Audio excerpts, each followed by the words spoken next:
Meeting. If you could all rise for the pledge.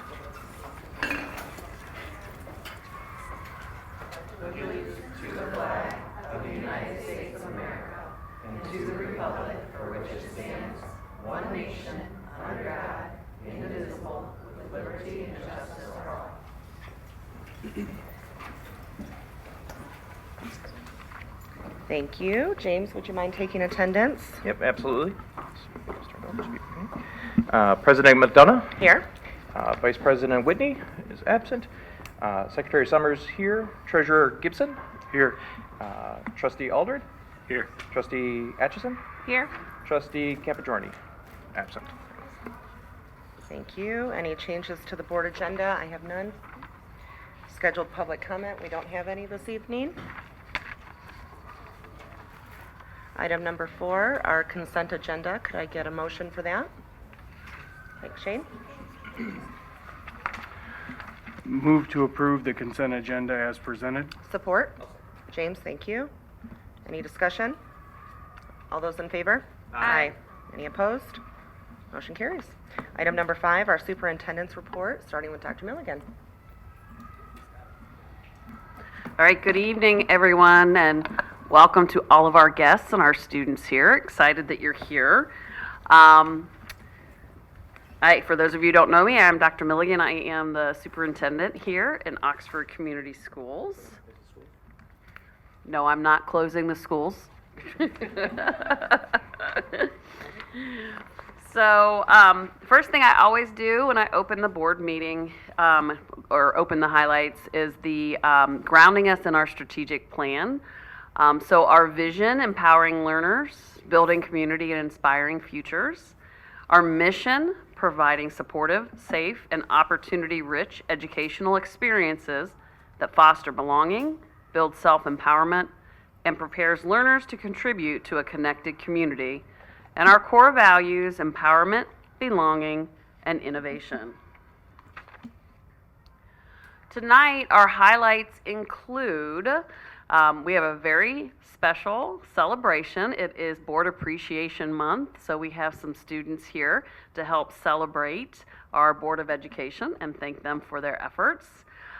We have bullying data follow-up and policy review and accountability. We had some conversation at our last board meeting that left us with some questions and some need for clarity. So information grounded in publicly available documents will be shared, including the district policy, our employee handbook, state data, climate and culture data, as well as a student code of conduct to provide some additional information.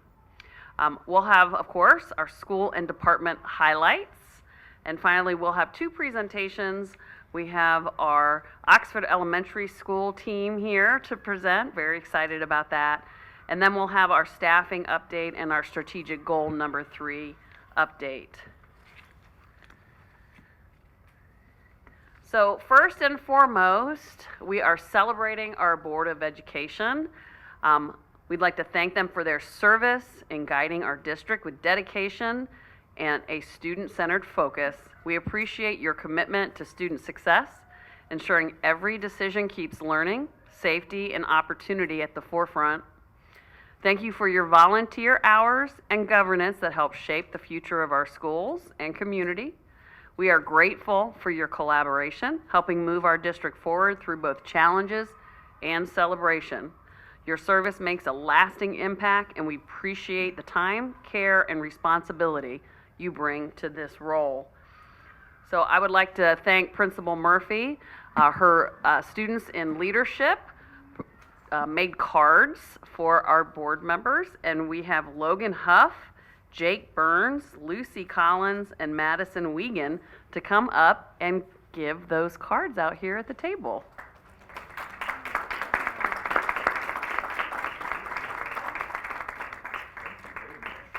Thank you so much. Thank you. Did anyone not get one?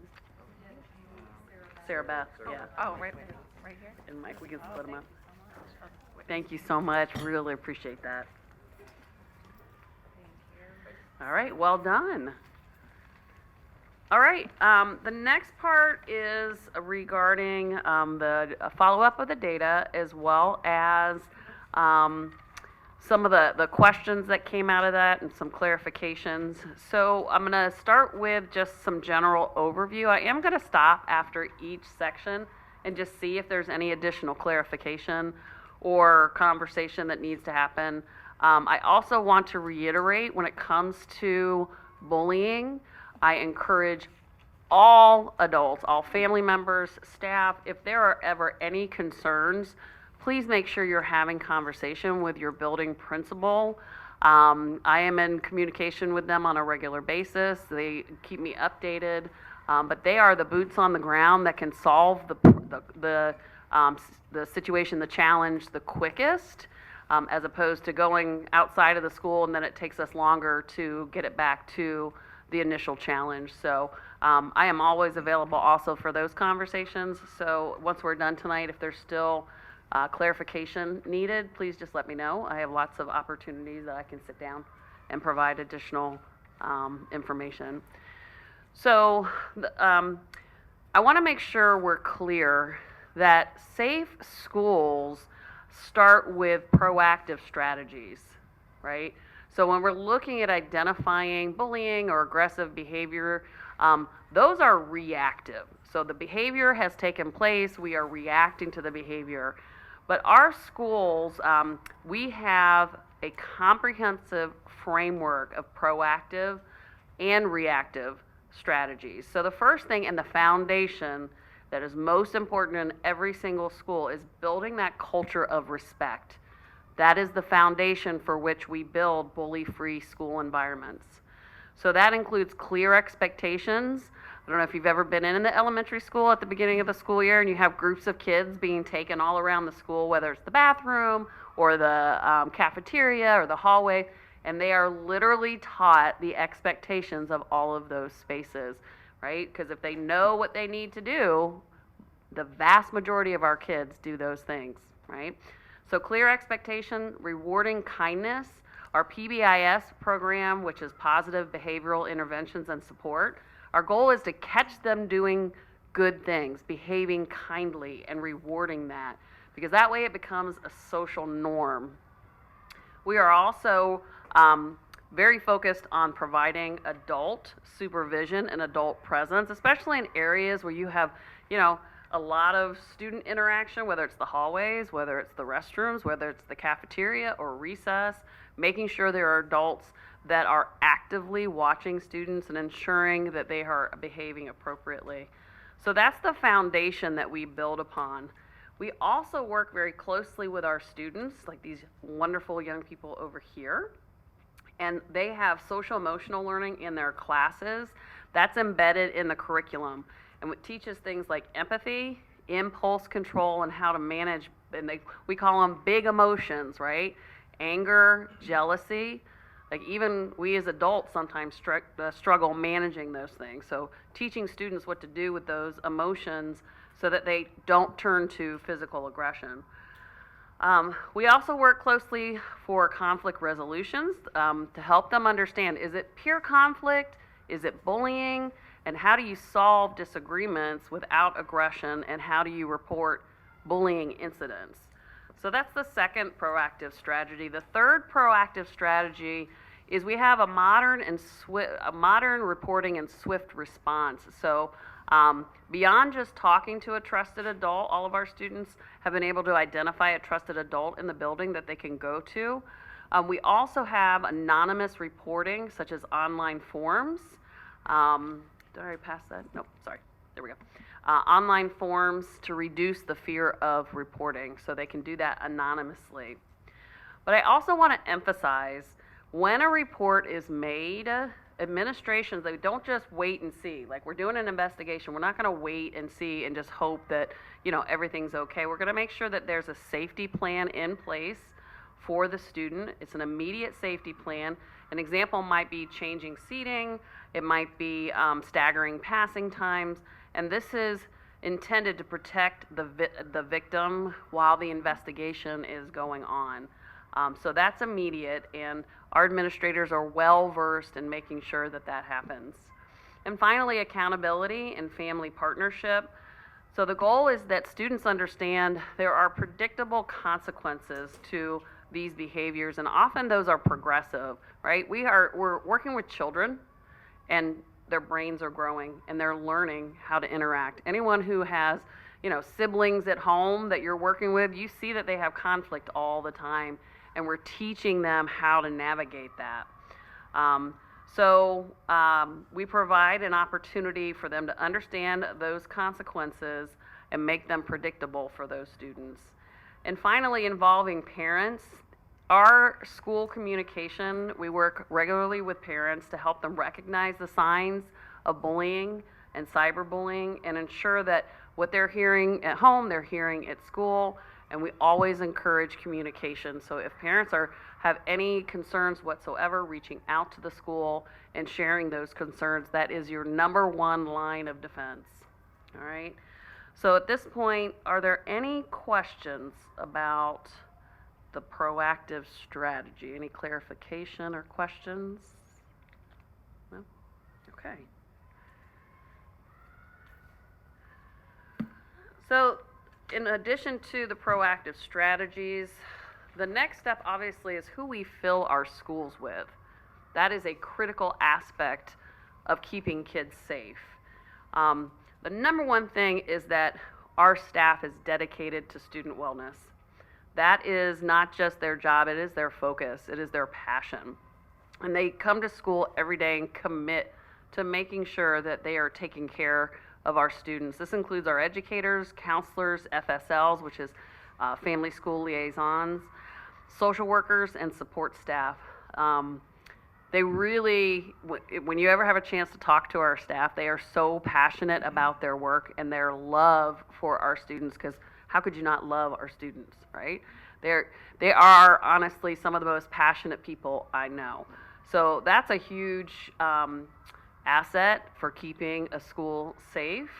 I also want to clearly point out, we have in Oxford, I refer to it as enhanced staffing to support students. And what I mean by that, throughout our district, we have 14 counselors, 11 FSLs, 12 social workers, and 7 school psychologists. And the reason why that is such a big deal, I was a principal of a high school of 1,200 kids. I had half a social worker. I had half.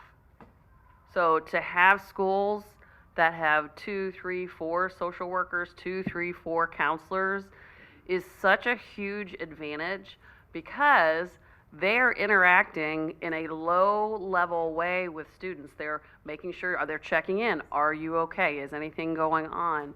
Having those staff members there to support students is huge. It makes a huge difference. Whenever I had an opportunity to enhance, if I received federal funding, I always focused on those positions and enhancing those positions. The second piece is commitment to comprehensive data. We are very data driven. We collect data all the time. We look at discipline data, we look at location data, we have survey data, and we come together as a staff, review data, and determine, is additional support needed somewhere? Is there additional resources that are needed? And we're able to make those decisions grounded in that data. Our safety protocol, see something, say something. This is such a critical aspect. In some cases, it's the law. We are mandated reporters, but also if there's any type of aggressive behavior or concern, our adults in the building absolutely address that immediately.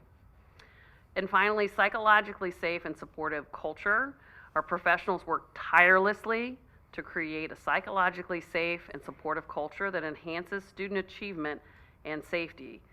So to emphasize, our staff is committed to not only establishing a culture of safety, but also a culture of care and belonging where every student feels safe and valued. And I hope that sounds familiar, because it directly aligns with our district vision, mission, and core values. What questions might you have about our staff's work? Anything? No? Okay. All right, the next slide, and actually, Mike, you inspired this slide because one of the questions at the last meeting, you asked, like, how do we compare?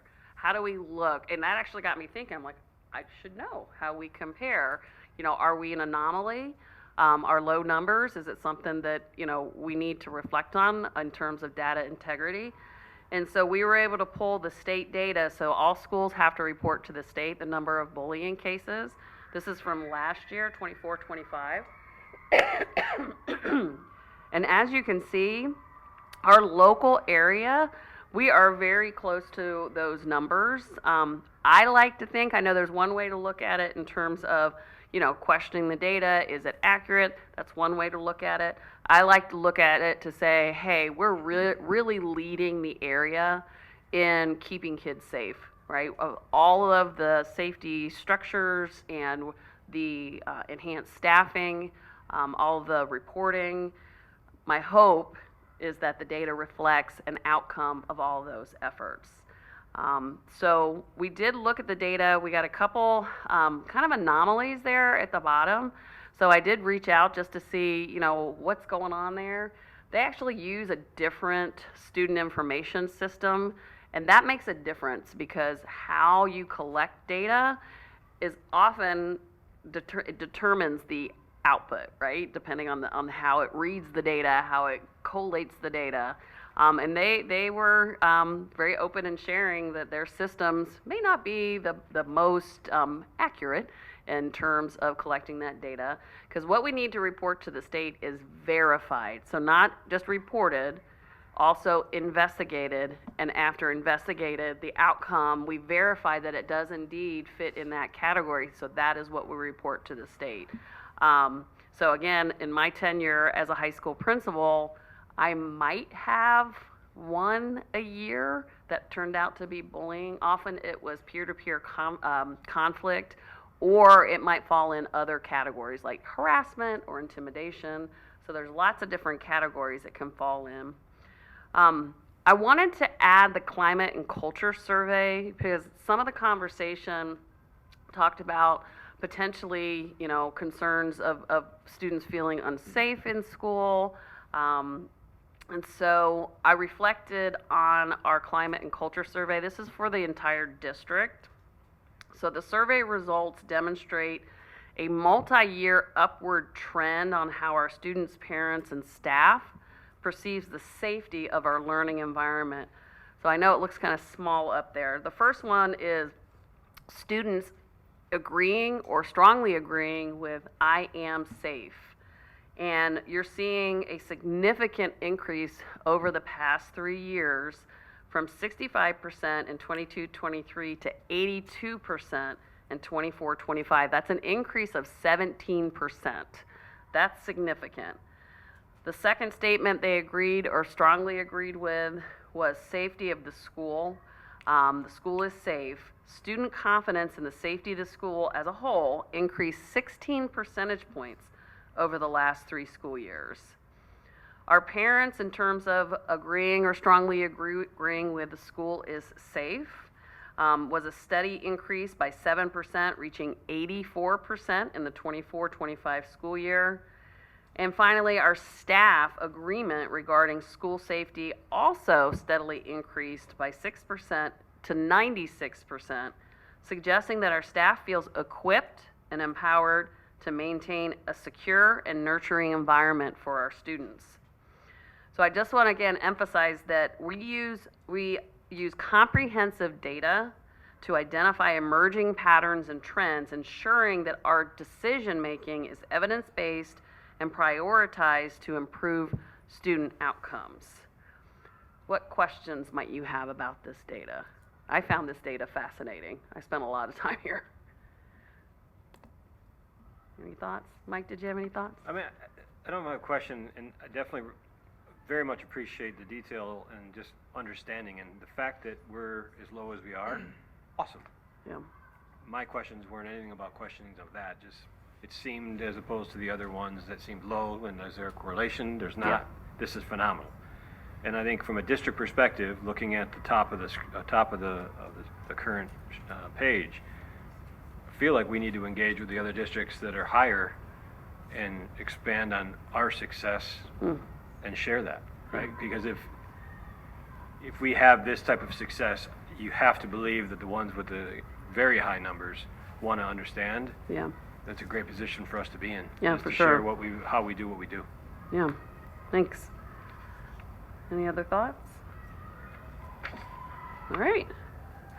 All right, we have a very robust anti-bullying policy.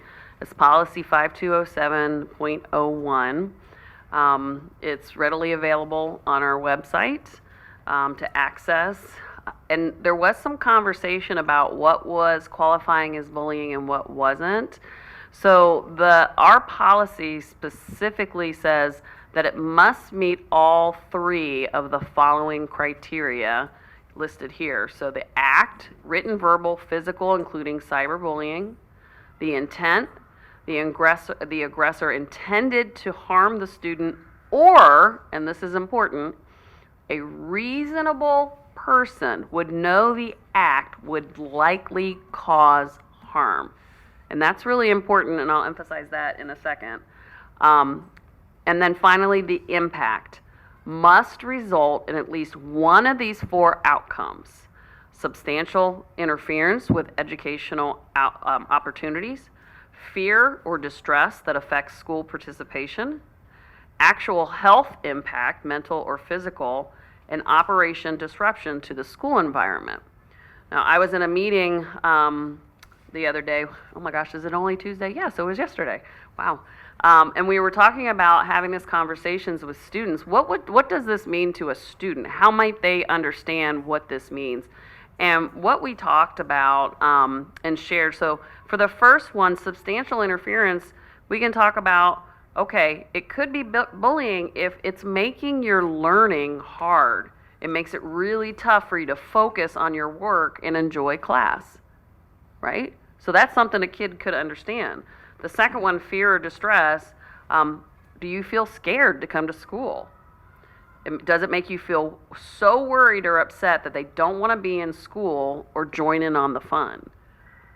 The third one, actual health impact, does it hurt you inside or out? Does it make you feel sick or make your heart feel sad or hurt? And the last one, operational disruption. Most of our elementary kids are not going to know what that means, an operational disruption. But if you say, is it a big distraction? Does it create a problem so large that it stops everyone from learning and the teacher or principal has to step in to help make things right and peaceful again? Our kids would definitely understand those criteria. And the reason I bring that up is we were reviewing the bullying survey, and some of the questions were, have you experienced, teasing or, someone being mean? Well, sure. If anyone who has kids at home, siblings, you know what that looks like, right? So how do we help them differentiate between kids being mean and we need peer conflict resolution, or it's a serious situation, so we're trying to figure out what that might look like. So the reasonable person, that second piece up there, the intent, I just want to emphasize it's a benefit that we have that. We talked about power differential last time. So that's not necessarily what would cause us to qualify it as bullying or not bullying. The reasonable person standard, instead of disregarding aggressive behavior because they didn't mean it, we focus on the actual harm to the victim and the school environment, and we ensure better accountability, right? Because sometimes kids will say, I know my daughter and my son, whew, that was a mess. And I shoved her head into a door. I didn't mean to do that. Well, guess what? Her head is still bruised and you still caused harm. So that's how we're gonna look at this, right? And so that's actually a broader way to look at this than the legal definition, and we'll get into that a little bit more in this next slide, which is the power imbalance threshold. So power imbalance is really a clinical term used in training staff to help identify traditional bullying patterns. Our bullying policy actually use much broader language, and it focuses on aggressive behavior rather than requiring strict power imbalance. And aggressive behavior can include any conduct that is repeated or serious enough to negatively impact students. And you saw the 4 criteria that we broke down on the previous slide. And they don't even need to meet the legal definition of bullying to be addressed and documented. So this approach ensures that concerns are captured, addressed, and monitored even when they might fall outside of the bullying criteria.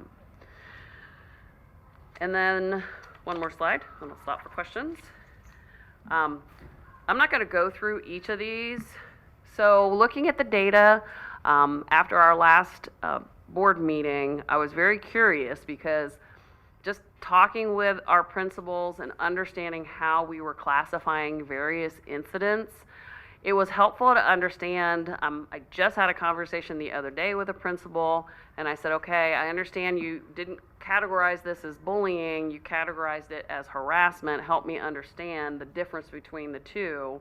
And she was able to break it down in terms of what had happened, what the impact was, and so that's how it got classified. But we also have intimidation and menacing. We also have personal degradation.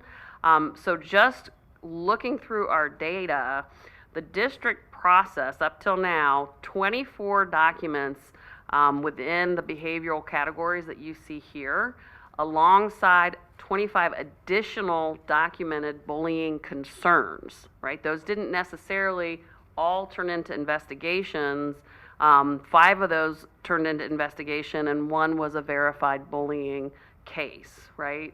So it could be across the board, various categorizations, not just bullying. But I just want to make sure that I'm very, very clear. Aggressive behavior is not permitted, and we address it quickly, efficiently, effectively.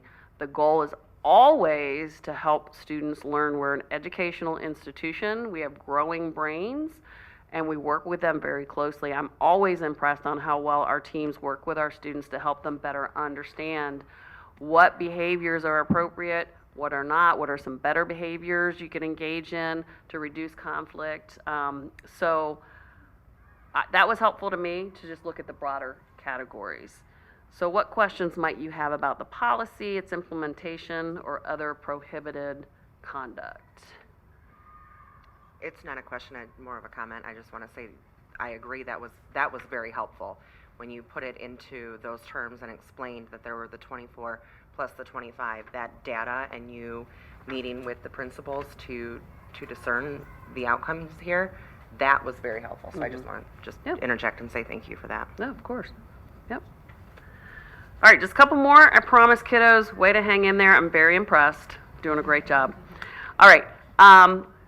My bachelor's degree is actually a science degree, and so data to me and data integrity is everything. Like, as a scientist, you don't mess with your data because you have to stand up in front of people and share your data, and scientists are notorious for really breaking it all the way down. So when we were talking about that at the last board meeting, from a scientist perspective, I'm like, oh no, like I need to make sure that our data is accurate. So here are some things that we are doing to make sure that the data that we are presenting is accurate. So we're cross-referencing our PowerSchool and Raptor records to ensure data alignment. So if there are notes in PowerSchool that say, hey, we suspect bullying, we're opening an investigation, we're cross-referencing that with data or with Raptor to make sure an investigation is documented, right? And vice versa, right? It's kind of challenging. I had a conversation with one of our community members last week, and I said, one of the things I'm very confident about is how we are working with our students and making sure they're okay. I go to every single school, and I see how well our staff, our administration are working closely with our students and taking care of our students. data, when you have various systems talking to one another, and that can be very tricky, and oftentimes that's a systems issue. So that's what we're looking at to make sure that the data is accurate. We are revisiting and reviewing the bullying report checklist with our administrator just to make sure they're consistent processes. That's a training piece.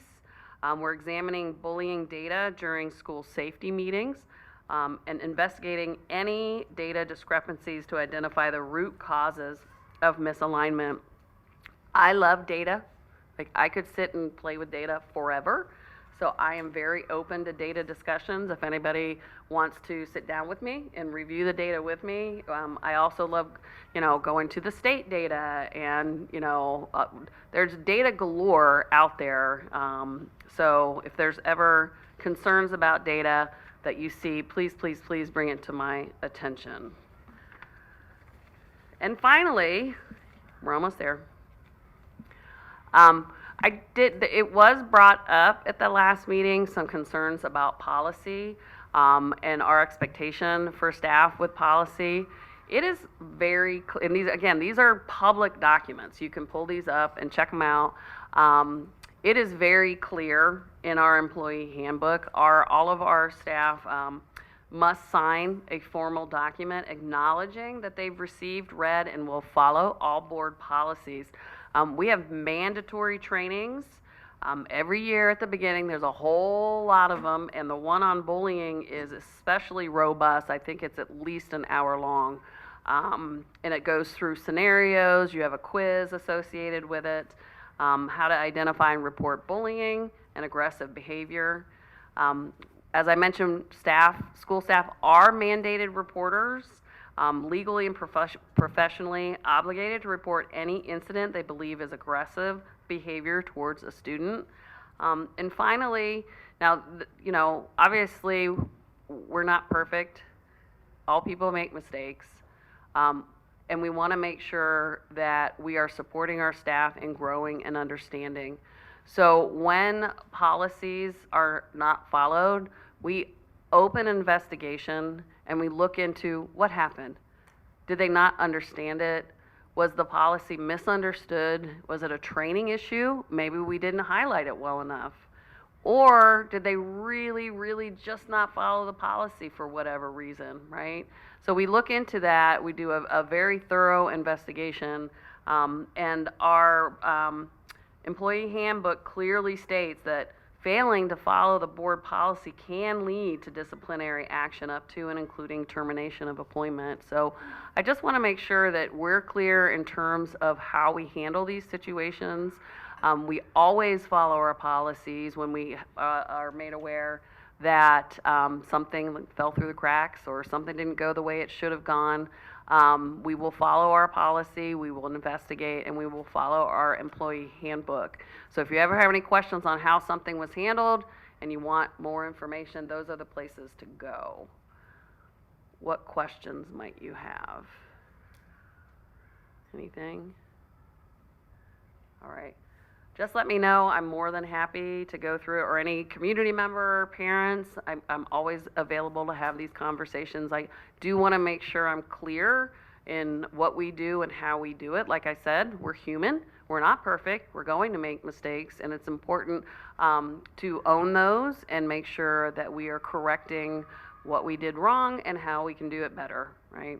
So I'm happy to have those conversations. All right, now to the fun part. Well, that was kind of fun, but this is more fun.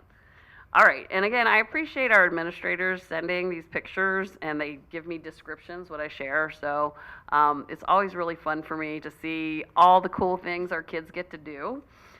So here at Clear Lake, the pictures here, they're our first graders. They visited Troy Historic Village on January 22nd to experience a day in the life of an 1800s student. That does not look like fun. I would not want to be carrying those buckets. Good, okay. Attending class in a one-room schoolhouse and learning period chores and games. The trip wrapped up their unit by helping students compare family and school life in the past to today. Now, not pictured here, but I love this description, Stephanie. This is so fun. Third graders doo-wopped and rocked and rolled during their grade level concert on January 21st. Their performance included hits from the 50s, 60s, and included appearances by The King. Bummed out I really Elvis showed up. 2 of them. Okay, 2. That's amazing. All right, OES. Look at that. I love that picture in the middle. 4th graders visited the Sloan Museum, where they explored anatomy by dissecting a sheep's eye and learning the parts of the visual system. They also tackled an engineering challenge, building structures with limited materials and testing them for earthquake resistance. That's super cool. At OES, we kicked off our first week of How to Draw Club, and this is really fun because this club, although supervised by adults, was designed and driven by students. So we are incredibly proud of our student leadership. All right, Lakeville. Lots going on at Lakeville. Lakeville 3rd graders performed an in-building concert led by music teacher Miss Burgess, helping strengthen community and belonging. Students showcased their music skills on instruments like xylophones, bongos, maracas, creating an energetic, fun-filled event where families sang and danced along. Our Lakeville Spanish teacher, Senora Zorn, created an interactive word puzzle to challenge students. In this picture, the one in the middle, the students are working together to solve Spanish word puzzle first thing in the morning as they arrive to school. In the 3rd picture there, in art class, 2nd grade students are learning about the solar system and the fundamentals of art. Lakeville's art teacher, Miss Teal, taught them how to create planets by mixing primary colors to make secondary colors. All right, more excitement at Lakeville. Miss Grove's 3rd grade students created their own multiplication games to help strengthen their fact fluency. The games are still being loved as students frequently choose to play them during indoor recess. Miss Richardson's 1st graders earned a pajama day by making positive hallway choices and receiving staff compliments. Students enjoyed reading with their stuffies and explored storytelling through lights and shadow puppets. And finally, Miss Hagedorn's kindergarten class enjoys playing math games. These games are strategically designed to help build number sense. So lots of great things going on at Lakeville. So we also have Miss Soliotis. 3rd grade students love science. Recently, they tested objects to see if they were magnetic. They are also learning how magnetic poles can attract or repel. Each Friday, Miss Wood's students engage in a variety of learning activities centered around a theme. This week's theme was very appropriate: snow. Ugh. All right. Our middle school, Oxford Middle School, students run the PBIS Wildcat Shack each week, where classmates redeem Wildcat cash earned for positive behavior. After a recent restock, planned and purchased by student leaders, thanks to Mr. Mueller and Mrs. Boss for creating this meaningful experience. Our high school hosted a day of discovery for our OMS 8th graders to explore high school electives. Students enjoyed food, navigated the building, and tried out different career pathways. A huge thanks to Lisa Butts and her team for making this great experience for our students. And I had the chance to talk to some of our 8th graders, and I said, "What is your favorite thing about the high school?" And they said, "The food is better at the high school." I said, "Well, I'm pretty sure you guys get the same food, but okay." Patty, duly noted. All right, and at high school, we had a couple they also wanted to highlight the 8th graders coming in, a hands-on test drive for their future classes. Instead of just listening to a presentation, they got to try out activities to help them pick their freshman schedule with confidence. So they had hands-on CTE labs where students used real equipment in engineering, radio, TV, and health science labs. They had elective stations where teachers and older students led interactive demos in art, music, and world languages. They had career pathways where counselors helped students match their interests to specific high school course tracks. And student mentors, they had high school leaders guide the tours and answer questions about what high school is really like. I would have loved to have heard that conversation. And the goal for this is to replace transition anxiety from 8th grade to high school with excitement. Students leave with a clear plan for next year based on what they actually enjoyed doing during the visit. And finally, we have the girls wrestling team won the Howl tournament, and Cheyenne Frank, she's our reigning MHSAA individual finals champion with more than 100 career wins, is heading to Turkey to try out for the country's under 23 world championship team using her dual citizenship. After returning, she plans to pursue another state title at 120 pounds before beginning her college career at Northern Michigan. So we are absolutely proud of Cheyenne and the girls wrestling team. All right, whew, okay. You guys ready? Let's rock and roll, okay. I invite Principal Marie Murphy up with our students for the OES school presentation.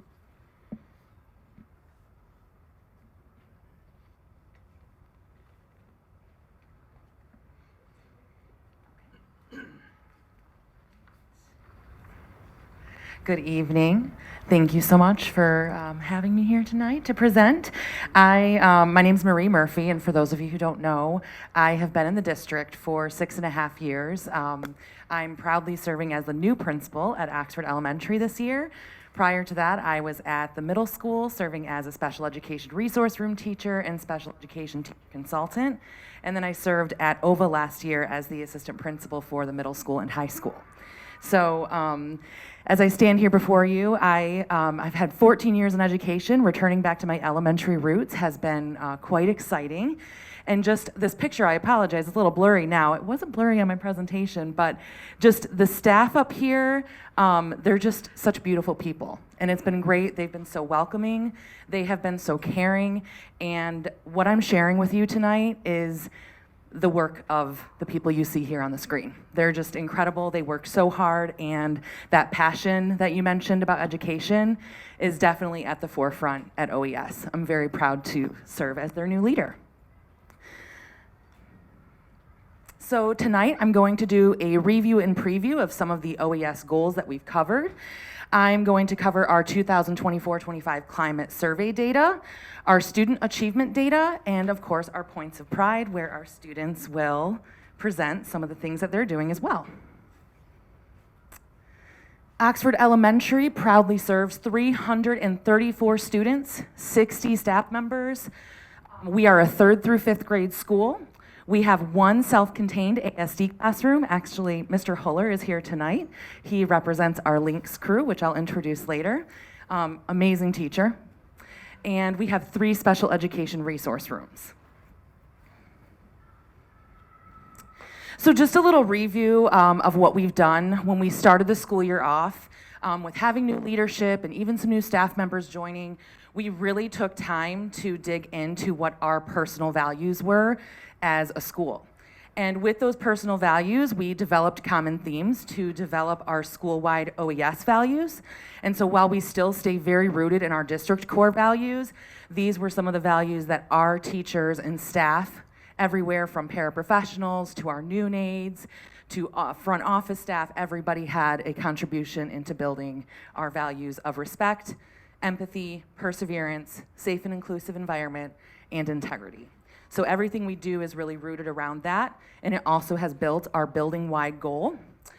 We've driven our professional learning around these values and our building-wide goal, and also I will talk about some collaboration and safety updates that we're doing here at OES as well. So with the new beginnings in building culture, our building-wide goal is to strengthen a culture of safety, respect, and integrity at Oxford Elementary to increase student outcomes and increase a sense of belonging. We just finished a series with Oakland Schools called The Language We Use, The Culture We Create. And it's talking a lot about teacher efficacy, staff efficacy, and that efficacy is the root to really making a difference and improving those student outcomes and that student achievement. There are 4 domains to this teacher efficacy. We really focused on the bottom 2, which is supportive language and mindset and culture. And a lot of it was really talking about that asset-based language. So talking about that positive language about our students, that positive language about our systems, that positive language about our staff, within everything. We still look at what needs to be addressed. We still look at things that deficit-based to solve those problems, but we can't live in that deficit. We can't live in that negative mindset and be able to move forward. So it's been really powerful training, and so it's all on, like I said, mindset and culture and that supportive asset-based language. So our climate survey results, this slide, as you guys have seen in other presentations, the higher percentage is better. So looking at our families are encouraged to attend school-sponsored events. That is an incredible 100% percentage. So definitely we are working this year to continue that 100% mark. We have our OES Press newsletters that go out every month, Thrill Share reminders, we stay on top of those. Teachers have classroom communication, many of them use the Remind app, and then collaboration with PTO and the Facebook page. There is a teacher, counselor, or other staff member to whom a student can go to for help with a school problem. We do see a slight dip in that. We do have our PBIS survey that goes out to our students to really identify a trusted adult, identify peer relationships, and we work with the FSL to develop groups based on that. We let our staff members know if they've been identified as a trusted adult so they can make those intentional relationships, build those intentional relationships with those students. And I really have to highlight the Pause and Reflect room is huge with this as well. Our Pause and Reflect room is ran by our behavioral para, and she does a great job just really connecting with those students, building relationships with those students, even if they're sent down for maybe disrupting class or whatever it may be. The school has high expectations for all students, so our PBIS behavior system is very robust at OES. Before I even worked at Oxford Elementary, I heard about Oxford Elementary's PBIS system. It's just strong and the systems in place are great. Classroom connection and community building. A lot of teachers do morning check-ins and those circles within the classroom, and then the teacher and parent communication. So we do see a slight increase in that. And then the school is safe. We see an increase in that as well. Our annual safety drills, I implemented a practice I actually started when I was at OVA, just when I send out drill communication. For instance, if it's a fire drill, I'm very detailed on which individuals are sweeping the school, which hallways they're sweeping. When you go out to your evacuation areas, who do you look for the all clear sign or the need help sign? So it's really just breaking down everyone's role with our drills. And then also our PBIS expectations, teaching those, school-wide expectations, which I'll talk about more later.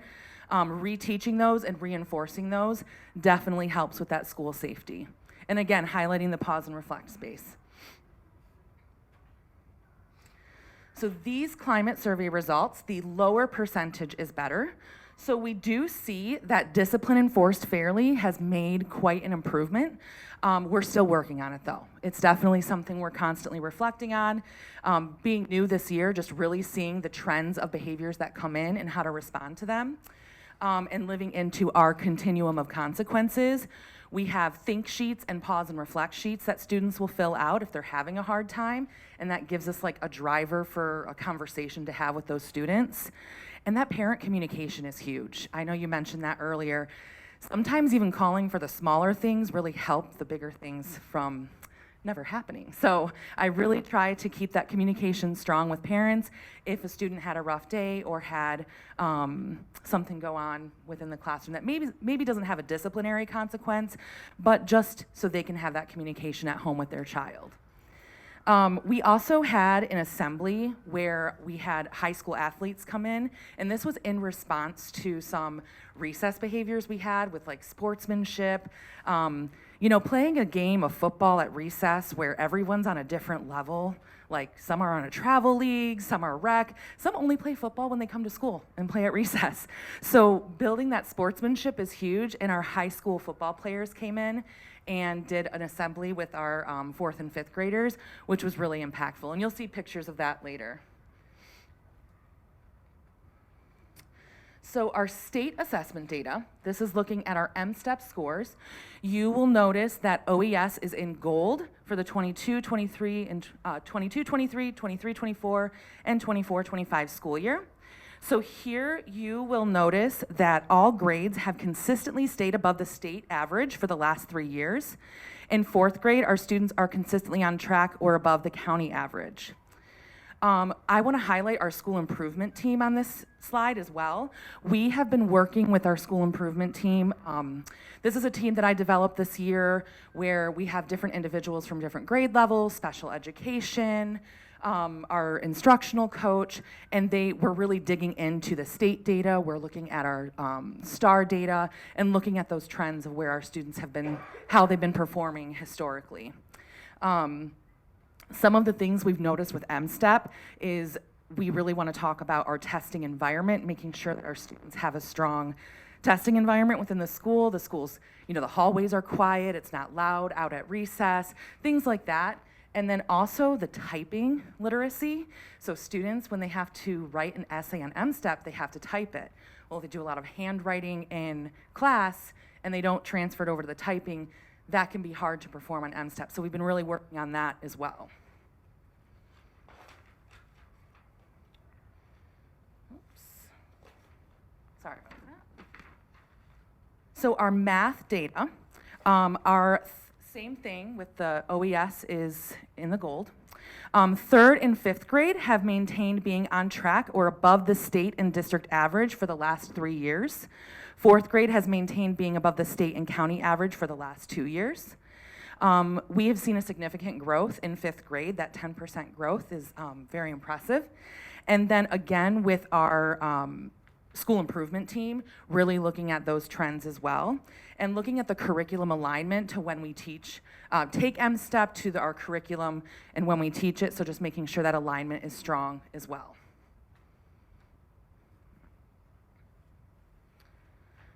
For STAR reading, so this is our local data, which I know you've been well versed in this in previous presentations. So what you'll see up here is the data from the 24-25 school year. We are currently in our winter testing window for the 25-26 school year. It ends this Friday. So once we get that, all the students tested, and with the snow days, it's been a slower roll with that, we'll be able to see how students performed from fall to winter for the 25-26. So that's like an upcoming school improvement team, grade level collaboration team discussion to look at those data points. But you will see in the STAR data here, we see that 3rd and 4th grade made growth from the fall to the spring testing windows, and 5th grade made growth from the fall to the winter testing windows last year. With this data, and I'll talk about it's with STAR reading and STAR math, we have our school improvement team and our grade level collaboration teams will actually look at a skills report with this data. And it's really cool. You can pull up like 3 data points to show a trend in how students are doing within each skill. So for example, if you're looking at compare and contrast, we can pull up the fall, winter, and spring data, and then even the fall 25-26 data, and see how is the class performing as a whole, how is the grade level performing as a whole, and then just looking at individual students, which helps differentiate our instruction. Helps teachers create those small groups and really hit those targeted skills that students may be struggling with. So STAR math, each grade level made growth from the fall of the 24-25 school year to the spring of the 24-25 school year. Same thing, we use that skill report to really identify those skills that students are struggling with and the skills that they're doing well with, which definitely helps with that differentiated instruction. So I've talked a lot about school improvement through our data analysis. Our grade level collaboration meetings, we do a lot of that data digging, so that's teacher by teacher really digging into their classes, where school improvements looking at their grade level in the whole school. We also have our instructional leadership team, so we have our district-wide instructional leadership team and our math leadership team, where we have OES teachers who represent those teams to make district-wide decisions and create those visions. And then we also have our coaching support. So our instructional coaches have come to these collaboration meetings, and they've taught us how to use other data points to really identify where students may be struggling in, let's say, their reading unit or math unit, and how to use that to drive the instruction. And of course, our new curriculum and pilots, we've definitely needed time as a grade level to collaborate and dig into our new Amplify Science curriculum and Core 95 Phonics curriculum. You guys love the phonics, right? Yes, you do. Yes, you do. They're doing great. They're doing great. So to extend on the data piece, I just want to highlight the attendance interventions. Very much like the robust PBIS system, the attendance interventions are incredible at OES, and there's so many people who contribute to the hard work. So this slide really gives you a visual of what the check-ins are. So we have our morning check-in. So we have certain students that are identified for a morning check-in and a check-in, check-out. We have our attendance club. And then the parent meeting, we have a sequenced plan that we follow. So if a student misses 5 days of school, the teacher makes contact home. If the student misses 10 days of school, there's an attendance letter sent home. If they miss 15 days of school, there's another attendance letter sent home, and me and our FSL are setting up a parent meeting. Because once you start getting closer to that 20, it's involving truancy and things like that. So we try to reduce that, getting to that point as much as possible, and getting family supports if they need it.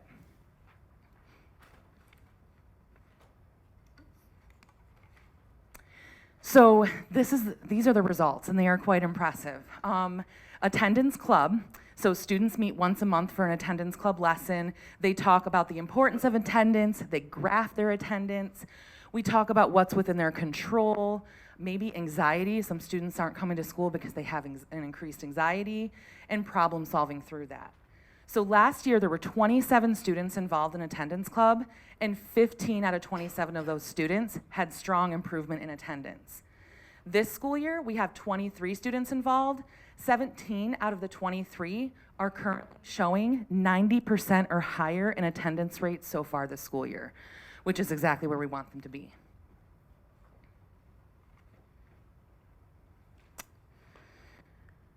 The morning check-in, which is new, and one of our paraprofessionals really does a great job checking in with some of the students that are in this intervention.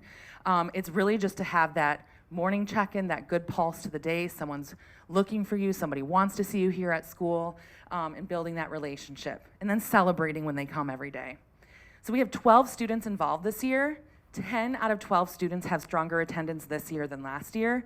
And you can see, obviously no student names, but you'll see the 24-25 attendance to the 25-26.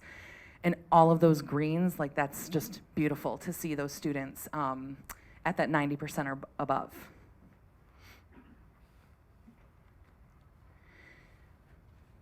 And then current results for the 25-26 school year. So as a whole, we are currently at 84% of our students at OES showing an attendance rate of 90% or higher, which is incredible. This is an increase from 78% last year. During the 22-23 school year, we had 103 students who were below expected attendance. During the 23-24 school year, that dropped to 74 students. Last year, that dropped to 55 who were below expected attendance. So this attendance intervention is robust, but it works. And we're very, very proud of everyone who steps up and makes this happen. And then Anita's gonna come up and share a little bit more on the importance of attendance. Thank you, Marie. When Marie was sharing her presentation with Cabinet, I thought, oh, this is a great opportunity to just present some additional information around attendance and its importance. So when our scores went public and all of our scores always go public. They get posted in the newspapers for, all the districts around the state.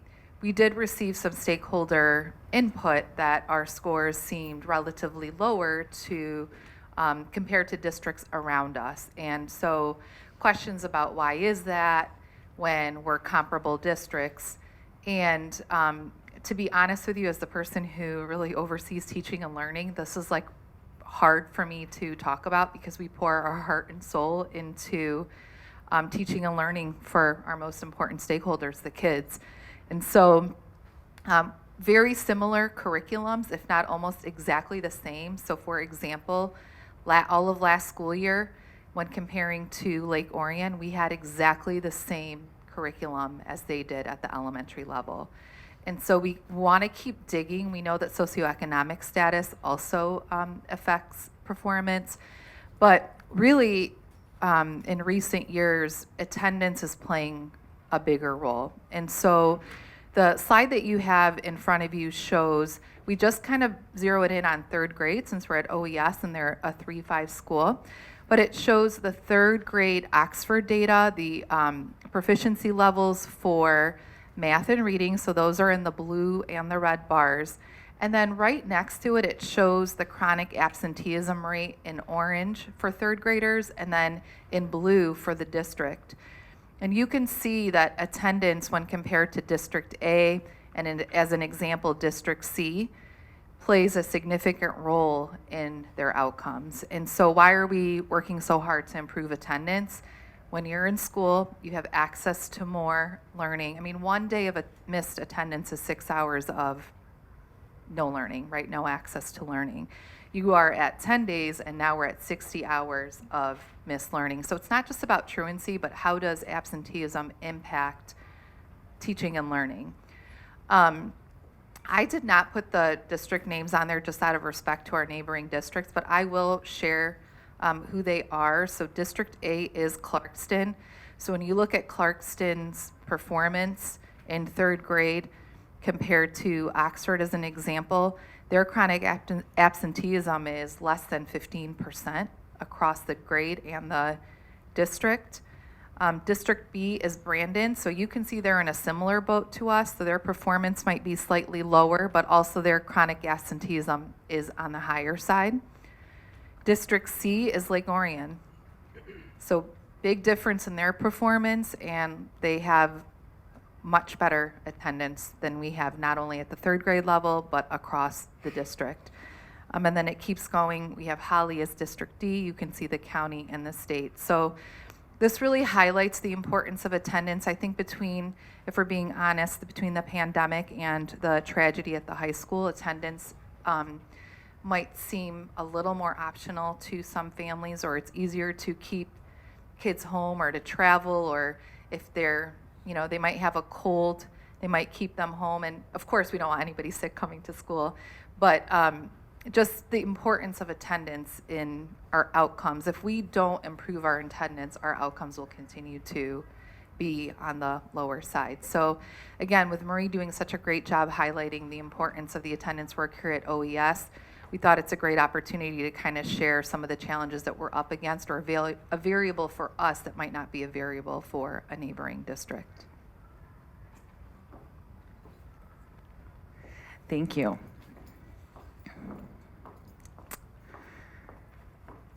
Okay, so there was a lot to highlight, to be proud of. I just want to show a few more points of pride. I've talked a lot about our strong PBIS system, but just to put a picture to what I've been talking about, you can see on the left, bottom left, we have our hallway lessons. So the very first 6 days of school, our students go through lessons in different areas of the school. So the cafeteria, the hallway, recess, and then other important areas to have those expectations. We also have our kickoff assembly, our PBIS kickoff assembly. We continue that tradition, which really gets our kids pumped up for the beginning of the school year. You'll see on the bottom right, they are making their PBIS duct tape wallets. There's a lot of very sticky activity, but it's fun. And so the students keep their paw butt cash in there. So throughout the school year, teachers pass out paw bucks, and students can keep the school-wide money in those duct tape wallets and then use it at our PBIS school store every other Friday. Top right, you'll see our very first PBIS celebration. So students tie-dyed a PBIS shirt that we wear every Wednesday, and it has our expectations on the back, and each grade level has their own color to represent their team. And then you'll see in the top, we did our January reteaching lessons. So our student council members, they were the ones who made you the cards this evening. They're not here with us, but they did do the reteaching lessons in a PBIS assembly here in January. So after those long breaks, it's important we're coming back and we're refreshing all the expectations. And I do have to highlight some of our staff members were able to act out what we don't do, and so the kids really liked that. And then the student council acted out what we do to follow the expectations. I talked about our OHS student leadership, but we also launched our 42 Strong Junior program, so I'm really excited about that. Student mentorship is so powerful. Just when my time at OMS, we did the web leaders and I saw the impact, so I'm so excited we get to bring a mentorship program to our elementary schools.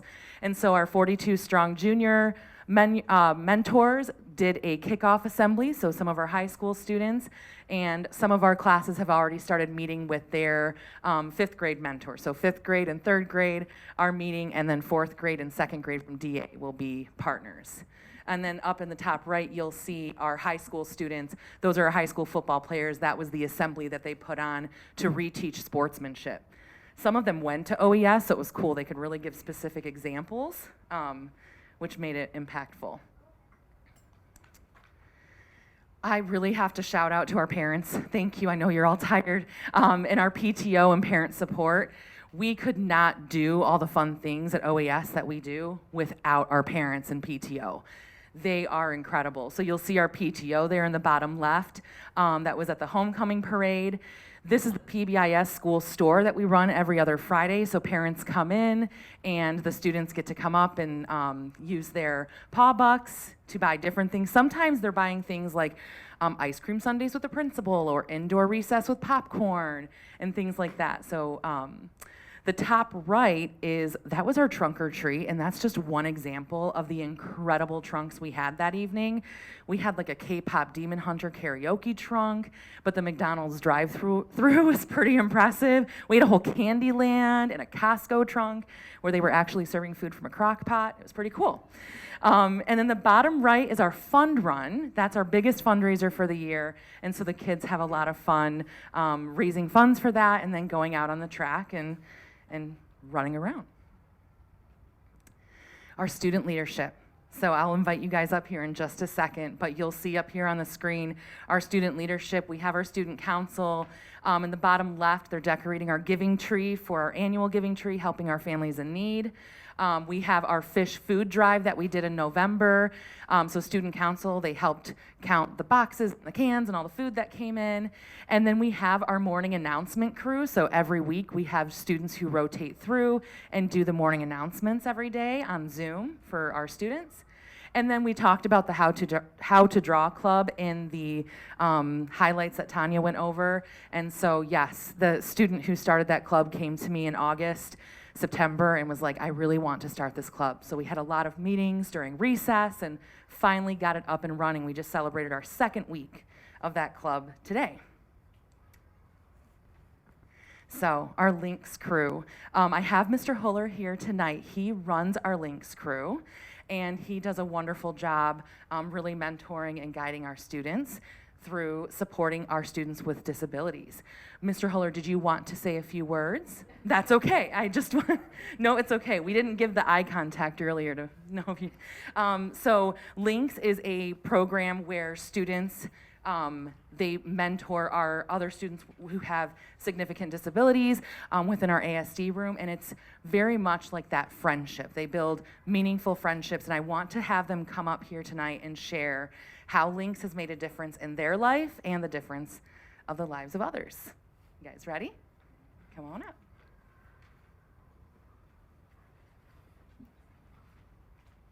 So who's going first? Okay, Mr. Lowe. Should you introduce yourself?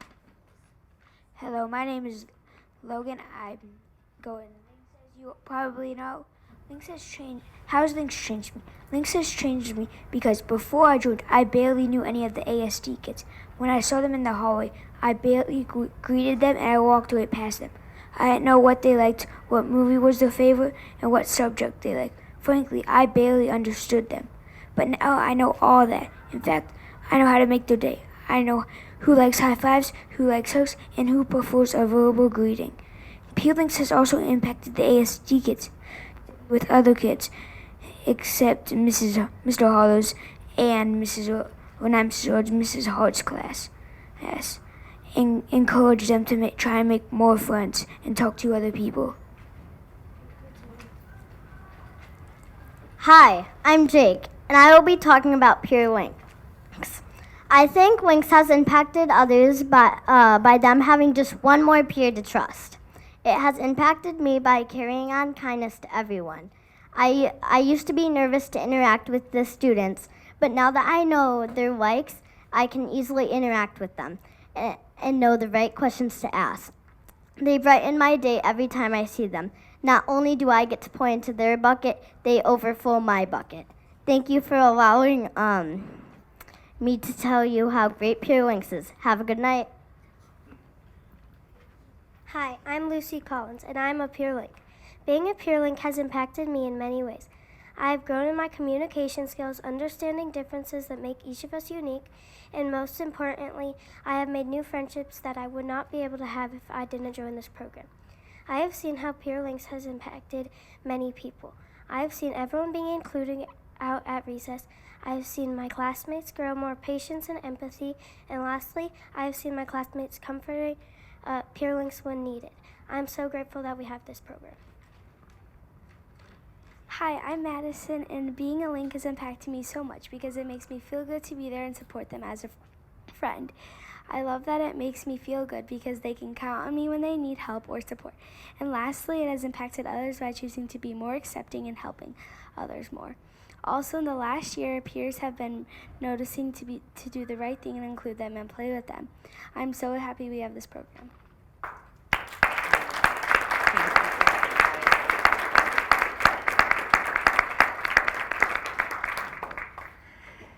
When we were rehearsing earlier today, I just wanted to emphasize that the work that you guys are doing through the Links program is very impactful, and it really does change lives, so don't ever forget that. That's it. Are there any questions?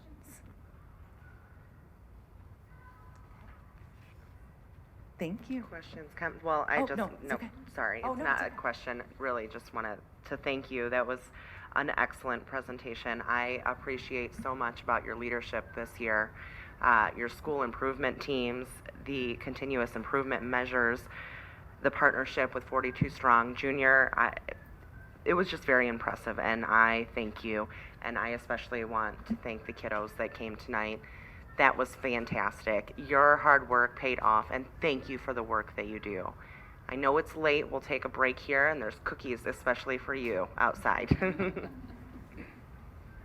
Thank you, Maureen.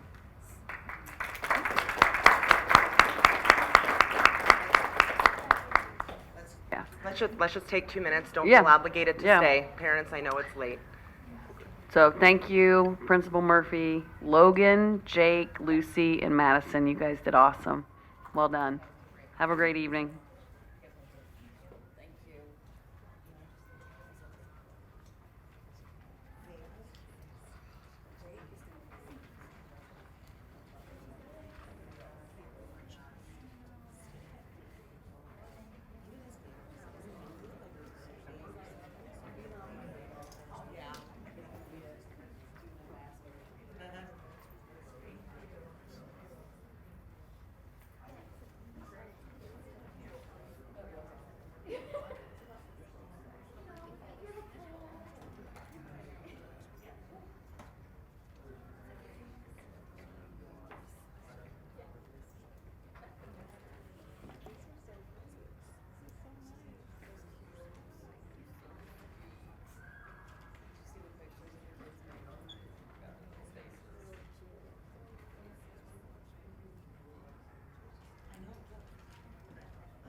Okay, as we come back from our little break there, I just also wanted to make a note, although our kids are gone and having their well-deserved cookies, we've all been fawning over the student council cards that were given to us, and so we just want to make an extra special point to say thank you to the OES Student Council.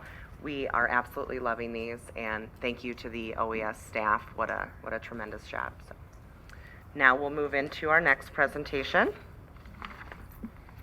Okay, thank you. Good evening, Board of Education and Community. I am Ryan Reed. I have the honor of serving in the position of Assistant Superintendent of Human Resources. This evening, I'm co-presenting with my colleague, Dr. Van Staveren, regarding Goal 3 and an HR staffing update. So I will give you a staffing update. We'll review Oxford Community Schools by the numbers, as well as some trend data on exiting staff and our turnover rate. And again, Gary Van Staveren, good to be here tonight with you again and presenting on a strategic plan, specifically Goal 3 metrics. I know we've touched on the strategic plan multiple times this evening, and we'd be remiss if we did not include it in our presentation as well. This graphic really anchors us in our core values, vision, and mission. So it's here tonight on our presentation, and you can see we are taking a deeper dive into Goal 3, which is our empowered and engaged team. So now onto the HR staffing update. First, I will give you a look at Oxford Community Schools by the numbers, and I'd like to dig into this chart a little bit deeper. As you can see, our OEA group, which represents our teachers and ancillary staff, school counselors, school psychologists, social workers, everyone, highest percentage there, that equates to 400 staff members. Next in line, we have our OSPA, administrative assistants, paraprofessionals, technology specialists, coming in at 126 staff members. Then support staff are coming in at 82. This includes any non-represented employees, such as our central office support, our OVA support, anyone not represented by a union position. Another large component coming in next is the OVA Shared Time Group. We have 71 partners throughout the state that work with our Shared Time Group. In terms of AFSCME, we have bus drivers, cafeteria workers, and bus monitors coming in at 70. Over at OELC, our Early Learning Center, we have 44 employees. Principals and admin make up 40. And then we have about 19 retired subs who we always welcome back with open arms, subbing within the buildings as district employees. So this year so far, we've welcomed 103 new employees. Many had the opportunity to join us either for a new teacher or a new staff orientation in August, as well as the district welcome back event that was held the Wednesday before school started. Okay, this is a very exciting slide that I will dig into this evening. And really this, last year, I received some feedback from the Board of Education that was very helpful in putting together the presentation this year. And the request was to break down turnover by employee group. And there are many points of pride within this graph. So first I want to start with teachers. You'll notice it is quite small, but I want to point out some data points from the Michigan State University's Education Policy Innovation Collaborative, or EPIC. They released their 5th annual report just this January 2026, and it's on teacher shortage in Michigan specifically. So I'm giving you a turnover percentage, but I think this data is important to compare. In Michigan, for the 24-25 school year, 13.3% of Michigan teachers left their district, and 9.5% left the profession. So that is data from Michigan State University's EPIC. Here in Oxford, we had 6.75% of our teachers leave, and 2% of that being retirement. So I think that's a really big point of pride when we talk about Oxford being an employer of choice. Folks are coming to Oxford, they're satisfied with their careers here. We have a small turnover percentage here, and retirements, of course, we're gonna celebrate when our staff reach that milestone. Again, with our OSPA group, I'd like to celebrate this as a point of pride. Their turnover rate is at 4.76, and throughout the state, paraprofessionals are a critical shortage area. That's the majority of the OSPA group. So considering that fact, this is very impressive that our OSPA paraprofessionals are here and we're not seeing a large turnover in that group either. Next, I want to touch on AFSCME. You'll see AFSCME up at 24.29%. And I just want to highlight that bus drivers are also a critical shortage position in Michigan. These are split shift positions. So you're coming in maybe 5:45 to 9:15, and then you're reporting back in the afternoon for your evening bus run. So these are tough to fill positions. Many times they're not full-time, so they don't offer full benefits. And particularly here in Oxford, many of our bus drivers join us for a second career. So their trajectory here is not as long as someone joining for their first career. So we do see, a little bit more turnover and retirement. Again, I attribute that to the split shift, the nature of the job, and people coming for their second career. So naturally, they're not staying as long. And then I just want to touch on OELC as well. This is, in early childhood education statewide, the governor, this is an area of growth, right, statewide. Wages are typically lower in the early childhood space, and the governor had come out with the free pre-K for all last year, and there were funds designated to increase early childhood educator compensation, and we did that. So, knowing that our turnover is at 18.8, slightly elevated, but, nationally, they're saying turnover rates between 25 and 39%. So again, not bad. We're going to take another look at the data overall, but I thought this slide was very helpful for you to see what's going on by group. Okay, and here's our 5-year trend. You will be familiar with this graph. I presented this last year. So overall, we're at 10.1. That's the sweet spot. 10% turnover is right where you want to be in a public school in Michigan. So that is a nice drop from the previous year. Pre-pandemic, we were at 7.8. That's not on the graph since it's a 5-year trend, but that was there last year. So I just want to mention that to you all.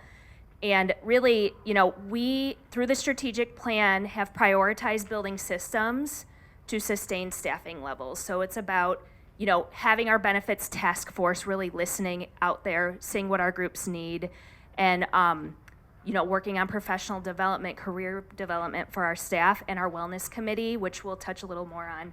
So that's just the overall trend. Are there any questions so far? Right, we'll turn it over to you. Okay, thank you, Ryan. All right, Goal 3 metrics. You're going to see the format is very similar to the format when I presented back in November. And as you can see, this graph just kind of, again, gives you an outline of, we presented in November on Goal 4. Today is on Goal 3, focus on human resources, because the Pulse survey was in November. Now we have that data. Goal 1 in March, and again, that's on purpose because the school quality survey will have that data, so we'll be able to present on that in March. Today we're presenting on 4 different metrics, and those 4 metrics are in basically 2 different categories, 3.1 and 3.2. The first one's on staff reporting satisfaction with wellness, as Ryan mentioned. We're going to get into more details about that. The EAP program, the Employee Assistance Program, staff positive responses, and administrator professional learning. So both of those last 2 are about professional learning specifically. And why those 4? There's more metrics than just 4 in Goal 3, so why those 4? And if you recall, I shared this in November, but looking at the timeline, and this is on our school website, so if you do want to look at the timeline and look at the other goals, you can do that. And so right here you see 3.1 and 3.2, and you see the 5 years, our 5-year strategic plan across the top. So these gold bars for this year are those 4 metrics, and that's why we're speaking on those this year. And as you can see, these other metrics will be shared more in detail in coming years. So specifically 3.1, staff reporting satisfaction with wellness. Again, that goal, getting back to the goal when Ryan started this presentation, the goal for Goal 3 is to cultivate an engaged and growth-oriented team dedicated to our district mission. And this specific aligned action is to strengthen district-wide systems that support staff wellness to ensure competitive compensation, positioning us as a district and employer of choice. Very, very important. And so this particular metric was really looking at our Pulse survey from our staff that was back in November. And you can see our baseline is from a year ago. It was 87% in the fall. This year it is higher, 91%. And our target was 88, so we've already surpassed that. So what does that mean? Now let's get into the details. It's based on 6 questions on the Pulse survey. What are those 6 questions that we asked our staff? So here are our total numbers that took the survey. And I want to draw your attention to strongly disagree and disagree. Normally we want to be really positive, but I want to draw your attention to the disagrees. Because if you look here, look at 2024 and look at 2025, you're going to see, look at this column and look at the drastic improvement over last year. So for example, if we look at working at Oxford Community Schools gives me a sense of purpose, 0 staff said strongly disagree.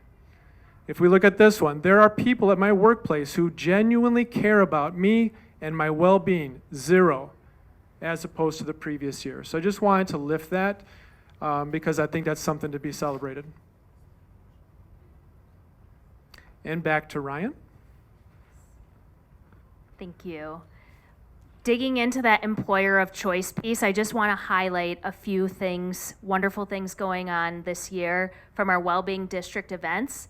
And also, what do we do specifically to make Oxford an employer of choice? Well, it starts at the collective bargaining table, and we went through that process last year, as you all recall, and it's having exceptional wages and great benefits, right? How else can we influence that?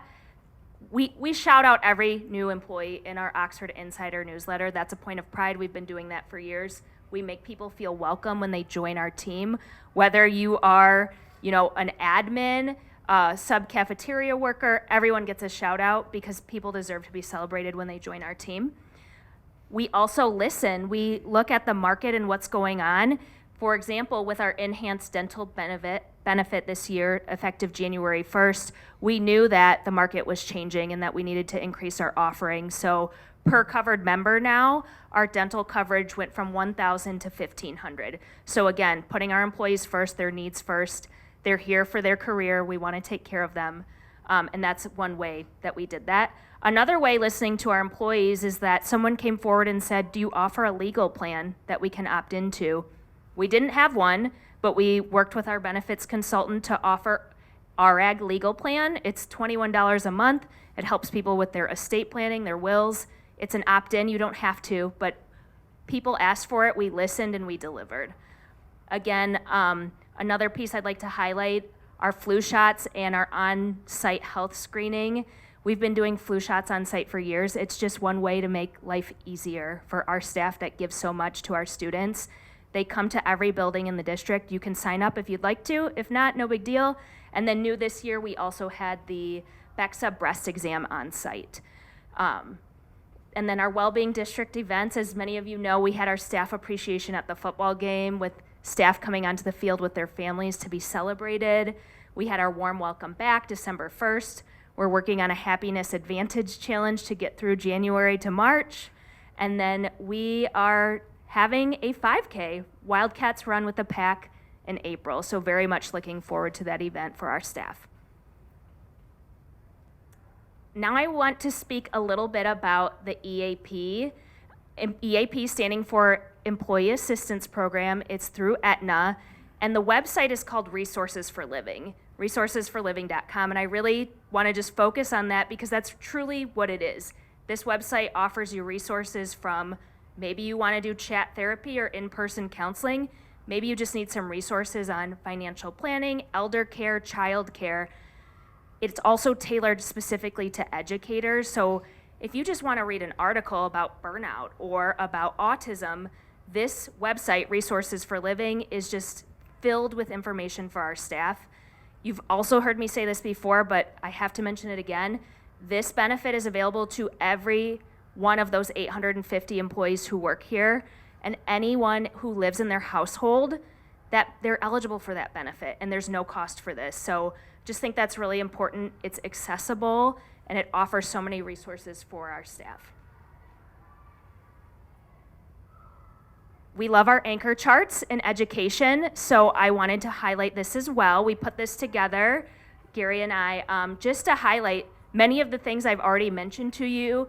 The EAP here, the pool, that's our medical insurance. So in addition to your typical things that are included with insurance, you can get a second opinion through Second MD. We have a partnership with Hinge Health. We have a partnership with Omada. It goes beyond just the typical, here's your insurance and here's your copay.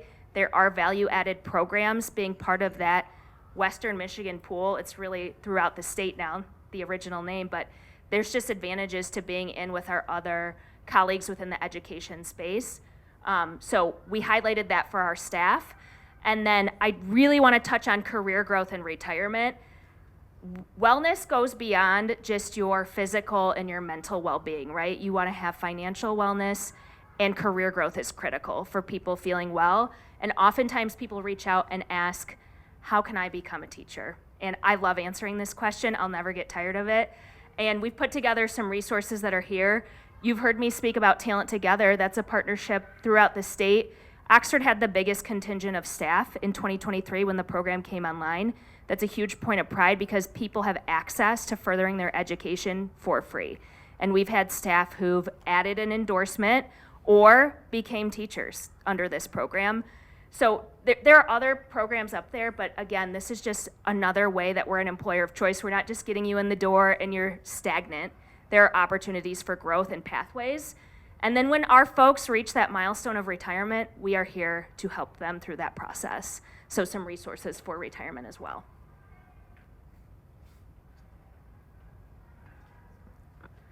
And that anchor chart is on the website as well. So the next one we're going to talk about is the EAP that Ryan just described.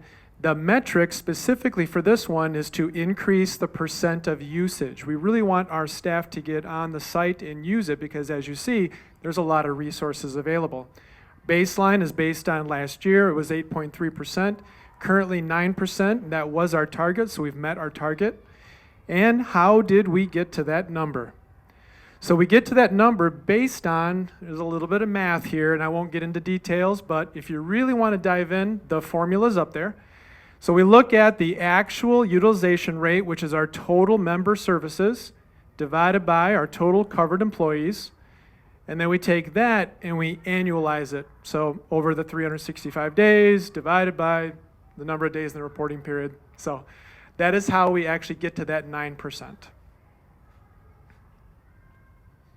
And our next one is looking at, again, those positive responses. This specific one is about our staff, and we don't have data for this one because this question is actually in our annual school quality survey, which will be hopefully the end of February.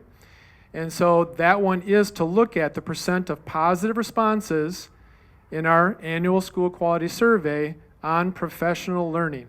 It specifically, it gave me knowledge or skills that I can use in my job. And again, we're going to answer that at the end of February. But shifting gears to our administrators, it's important for all of our staff, our teachers, but also our administrators to continue their professional learning as well. And we want to make sure in this particular case that that learning is relevant to their job. So this metric is to increase the relevance of professional learning opportunities for administrators, and we're going to measure that twice a year. So we've measured it already once. We're going to survey our administrators again at the end of the year. This particular one, because we established baseline this year, our current is 87%, and that is our baseline. Our target by the end of the year is 88%. So we're hoping to see a little uptick in our results in the spring survey. And again, how did we get to that? So our administrators have a lot of different professional learning opportunities. So these are some examples. We have an ad team retreat in August. They have elementary or secondary principal meetings. They have safety and security meetings monthly. They have professional learning days that are district-wide. Oakland Schools also offers a lot of professional learning that our administrators are part of. The Teaching and Learning, Instructional Leadership, Instructional Learning Network, Continuous Improvement, Principals Network. But our principals, our leaders, our administrators also go to conferences outside of the district. Okay? Any questions so far before I get into the dashboard? Okay. And hopefully, bear with me. Hopefully this technology works. I did link it. Escape, okay. There we go. Thank you. Okay. And today, again, we are talking about Goal 3. And again, this is on our website. I also want to draw your attention as we click on Goal 3 and dive into it.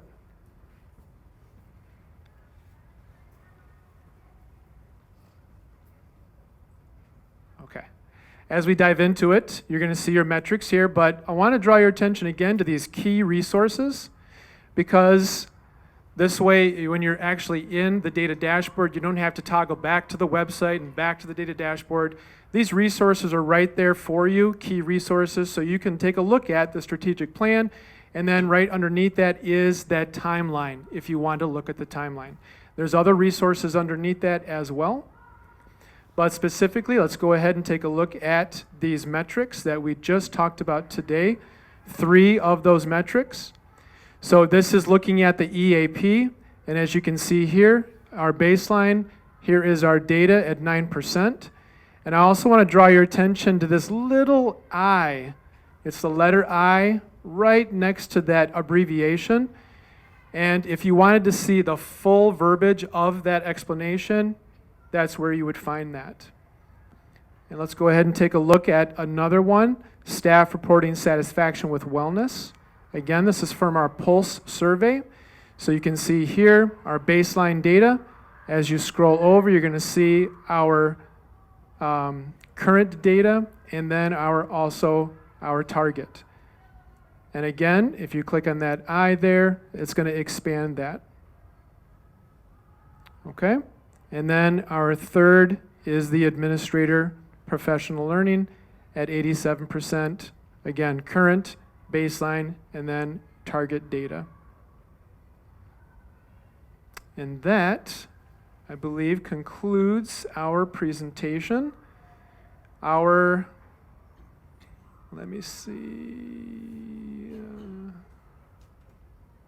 Okay, and I think we're out. So our next goal presentation is going to be in the end of March on Goal 1.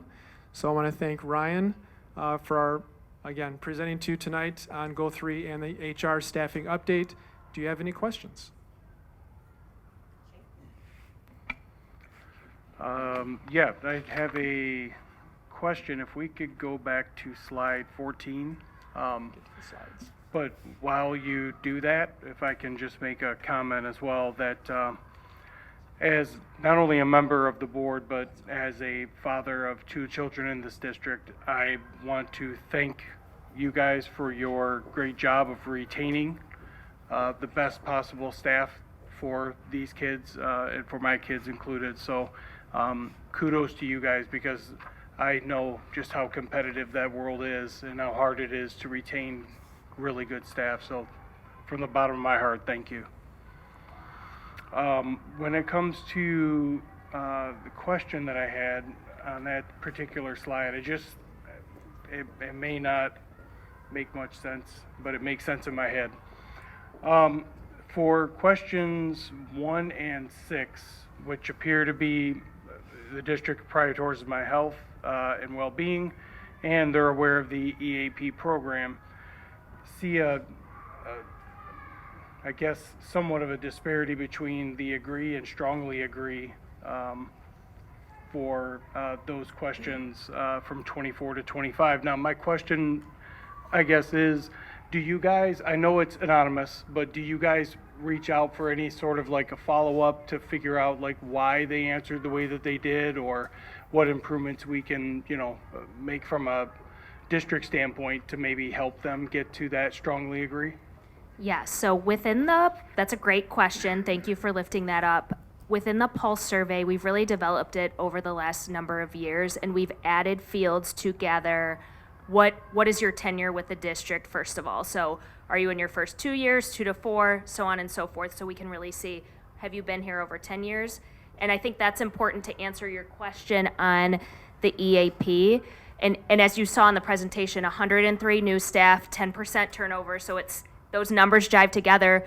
We do have new people. So I think when it comes to the EAP, and it has 3 names, like I mentioned, Aetna, EAP, Resources for Living, it is an uphill battle to educate all of our new staff on what is this resource when we're throwing all of these resources on their plate, and they have 30 students in their class, right? So I say that for that specific point. And then for the first question regarding health and well-being, there is also a free form box in every Pulse survey, Shane, and we solicit our feedback from the staff, and we get a lot, and then our well-being committee meets a couple times a year, and this is one of the activities we go through specifically. It's identified by building. So we have representatives, champions from every building, and we can say, okay, here's some feedback. Like, we look at those comments from each building to see what are areas we can improve upon within that building to increase specifically those scores. Or maybe in that building, it's one of the other questions that we need to work on. But over the years, as we've gone through, we've bolstered the survey and we really dig in to determine what to do next, right? Like not just get your pulse and then leave it until next time. We're really taking action on the feedback we're getting and how those questions are answered. Well done, thank you. Thank you. Any other?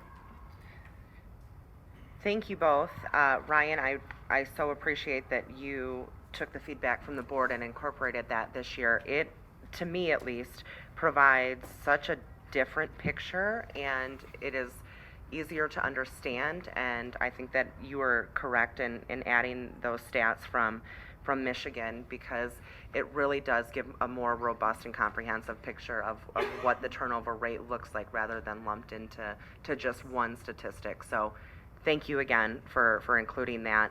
And of course, Gary, thank you for pointing out in the Pulse survey, because that really is a huge difference. I mean, 87 to 91 doesn't sound like a huge difference when you're talking statistics, but when you look at these categories going from 8 and 14 down to 0 and 3, and those are huge numbers and jumps. So it really shows the great work that was done this year. So I appreciate both. Thank you all for your support. All right, thank you, team. And that concludes the superintendent report.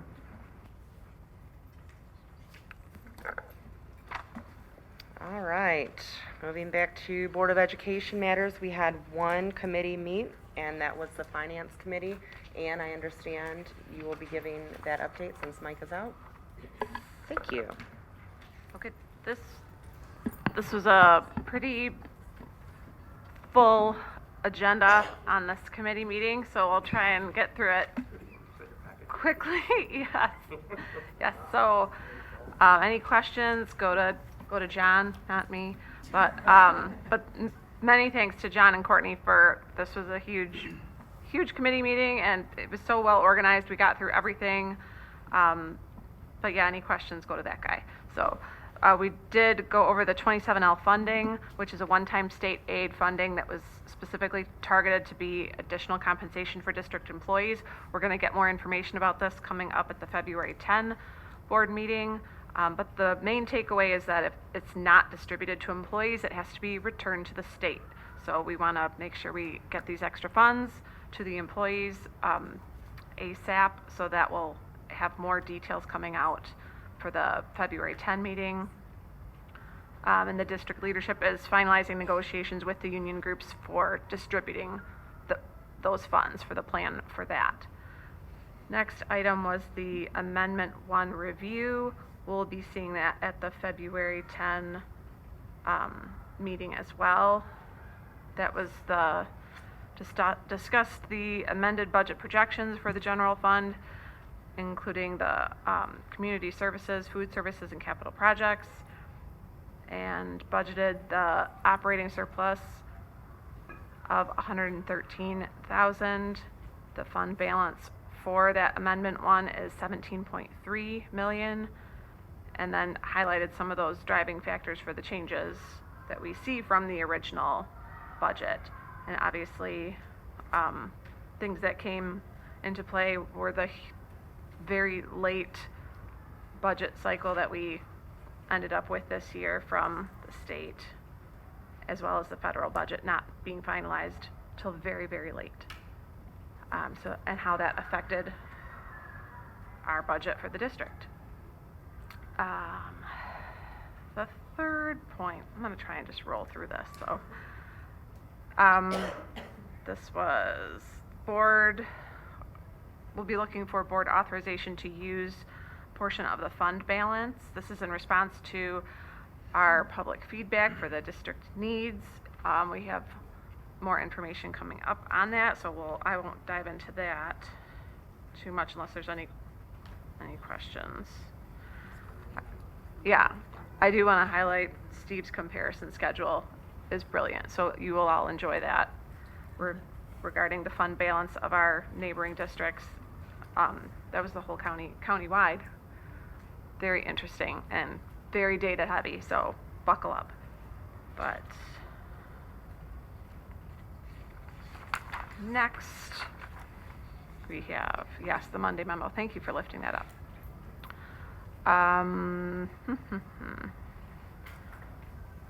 The quarter 2 finance report review. This was the recognized revenue and expenditures that were on track where we would expect based on the budget changes reflected in the amended. And this report will also be presented February 10. After that, we had the Facilities Master Planning Standards Committee update. So the representative committee has been convened.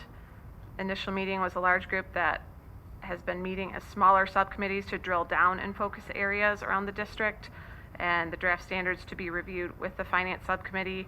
And we expect that completion to be done June of this year. So that is our goal for that particular area for the master plan for the facilities. We also have I don't have the assessment process on here. The differentiation. Okay, we also have the center program update. Architect and the construction manager have been locked in as IDS, and Frank Rewald. Weekly planning meeting established, and the tight project timeline has been established as well. And then the update on the board office sale. They're working with a proposal. We're looking to maximize that offer and potential financing. So looking at the opportunity there for the sale of that property. The Michigan Campaign Finance complaint review, was that included in the Monday memo, or we were gonna? We provide the summary of we've all seen that Secretary of State, that decision. And then I thought we were gonna attach that and have oh, okay, next Monday, okay.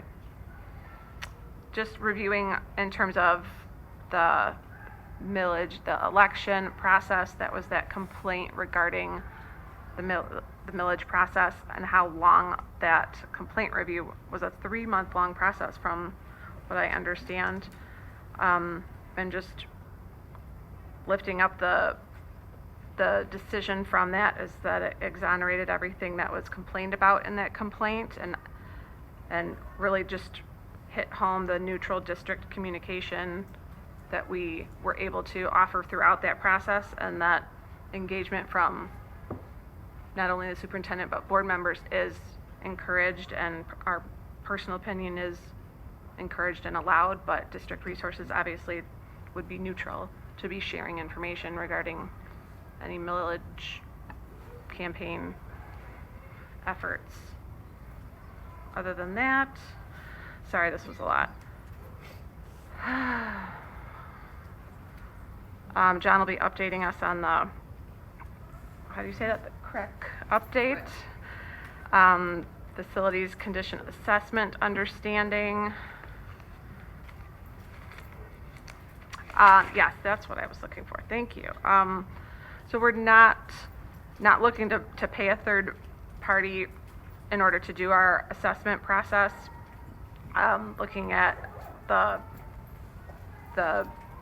items that we already have and the state studies that we have for the school facilities, as well as the energy audit study that have been the supplemental sources that we already have in our hands for the facility assessment.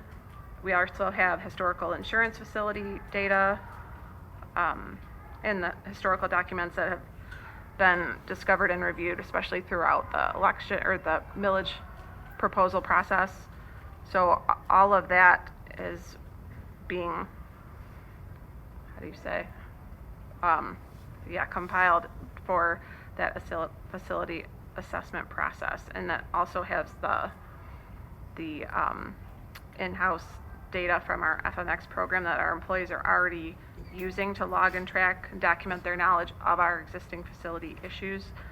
So anything obviously that we need specific experts on, bringing in and utilized as needed, especially roofing and the site work plans already completed for those very specific areas. And that was it.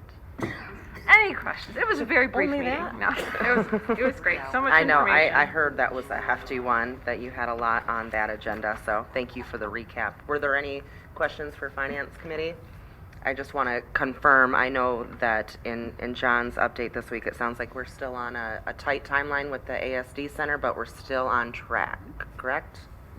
Yeah? Awesome. Okay. Well, thank you, Ann, for that. Happy to help. Okay.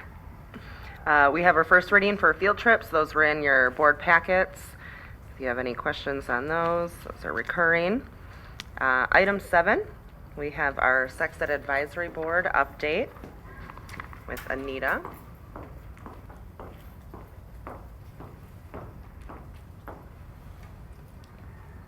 Thank you. Good evening again. I'm going to just put this down. So I am here to provide a update on the current Sex Education Advisory Board's work and progress based on Board Policy 5420. I am also going to provide a brief overview of our current sex education program, acknowledging that some of our board members may not be aware, or even our public may not be aware of when that those lessons take place within our system, and then also present the 2-year report that is again required per our board policy.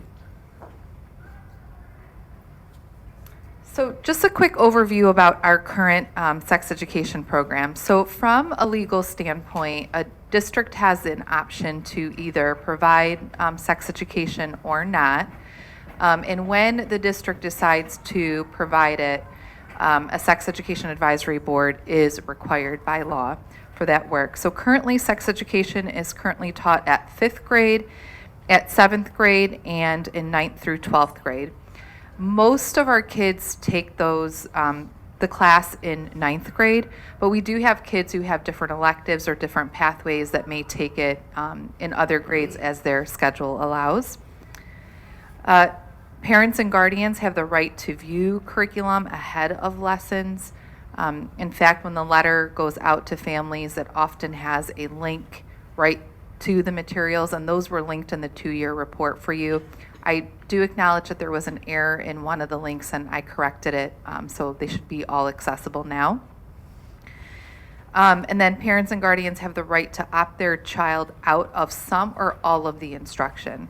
So when a parent might preview the lessons, they may opt out of specifically lesson 2 and 3, and they're okay with lessons 1 and 4 as an example. Or some parents will opt them out of the entirety of the instruction. And that is certainly a right, because you will see not only is that supported in board policy and in law, but also it is one of our guiding principles that we believe the parent is the first educator of this area of health.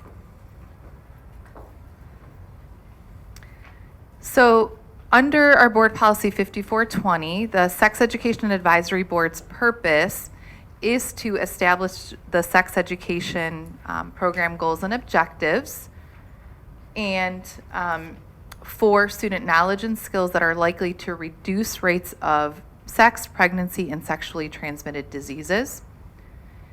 The purpose of the board is to also review materials and methods of instruction, make recommendations to the board, and evaluate and measure the attainment of the program goals every 2 years.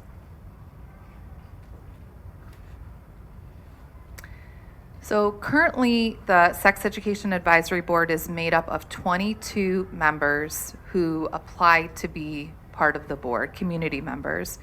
Melissa Matthey is a sex education supervisor approved by the Michigan Department of Education. That approval comes with having the right credentials, teaching certificates, and background in order to be able to serve in that role. I think she's actually next door coaching volleyball right now as we speak. By law, we have to have members in the following categories. So parents, staff, students, healthcare professionals, and clergy.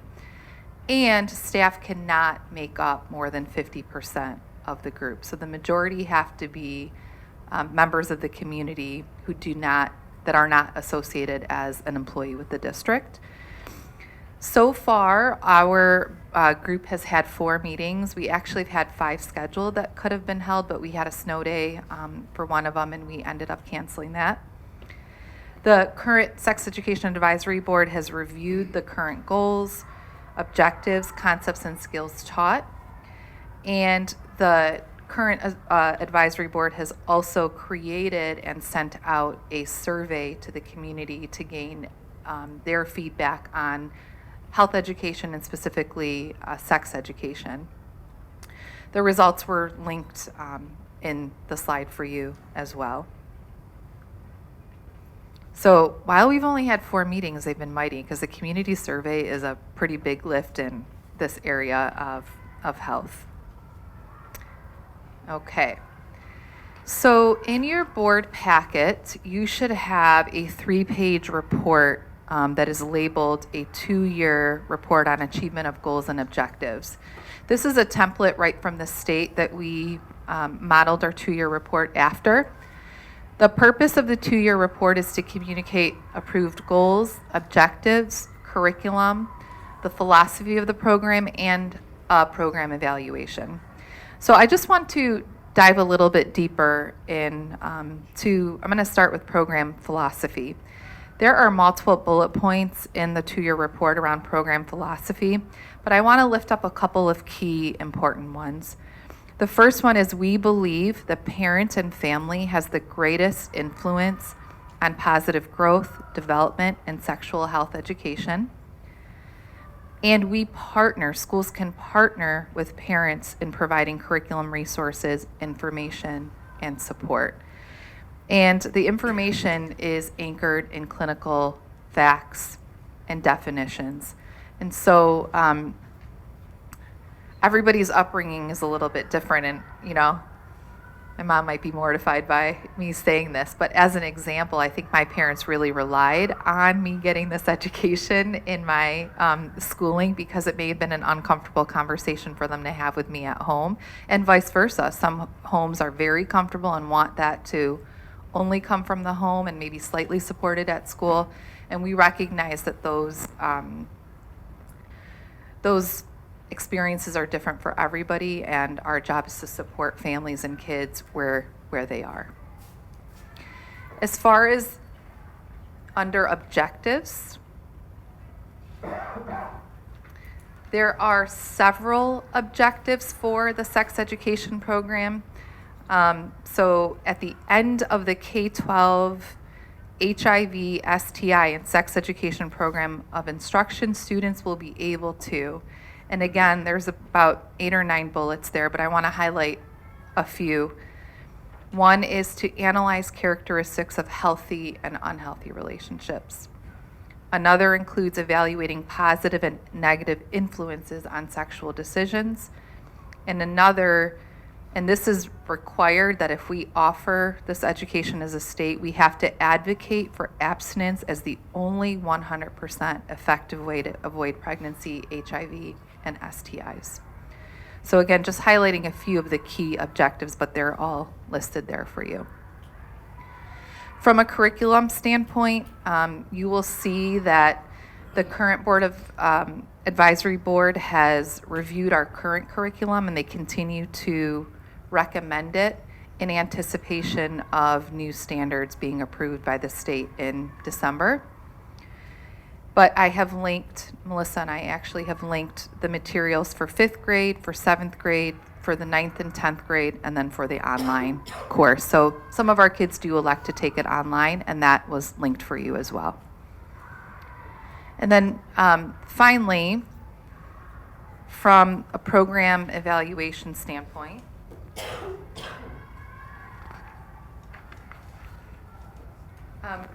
Currently, all of the assessments that students participate in when it comes to the sex education lessons are individually scored and individually assessed. So the teacher is keeping the records of how the students are doing. However, that's not really in line with what the Sex Education Board is asked to do. We are charged with actually evaluating the program.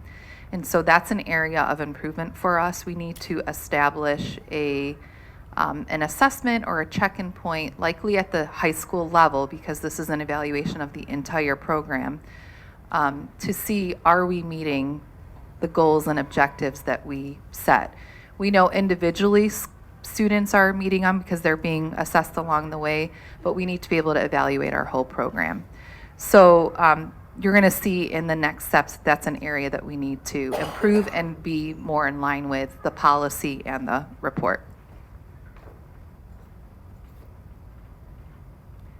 So next steps for the Sex Education Advisory Board is,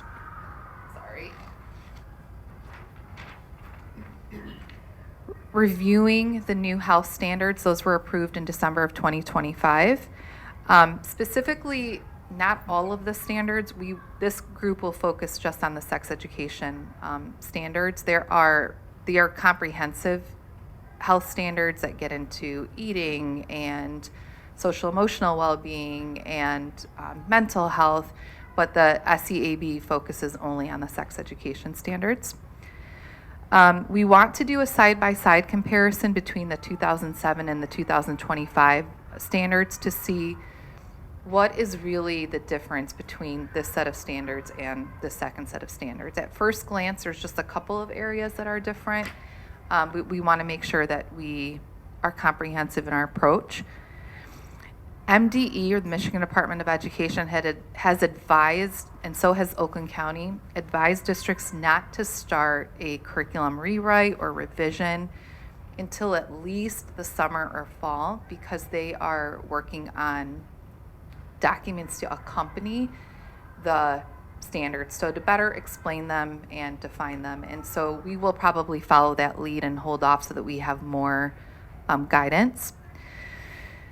We also want to look at our MyFi data and consider another community survey. So at our last meeting, with the new standards, there are a couple of sections that are worded differently than how we surveyed parents about them last spring. And so the SEAB board members have talked about maybe reissuing another survey with a couple of condensed, explicit areas that we want to see where the community is on that. We want to consider potential revisions. So based on the survey feedback, which really is accounting for community input, the new standards and the data we have from MyFi, we want to consider what revisions are needed. If the board is recommending revisions and we do make revisions, we have to bring the curriculum to the board and present it, and there has to be a public viewing period where the public can provide input on what we have put together. And if there is feedback for us, we go back and adjust it and then re-bring it back again. And the goal will be to just keep doing that until we get to a point where we can take it to you to approve. And then finally, next step is creating a measurement tool for the high school level, again, for program evaluation. Currently, we are in line with having assessments, but not as it is intended in the 2-year report. So that's an area we want to improve and have in place by next spring so that we can begin measuring our outcomes and our objectives.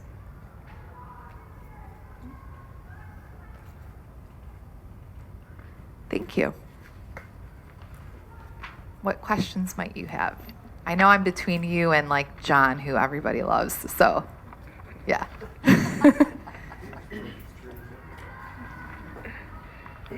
Any questions, comments on that? No? All right. Thank you for your work on that. Thank you very much. And we have John up next with that nice welcome.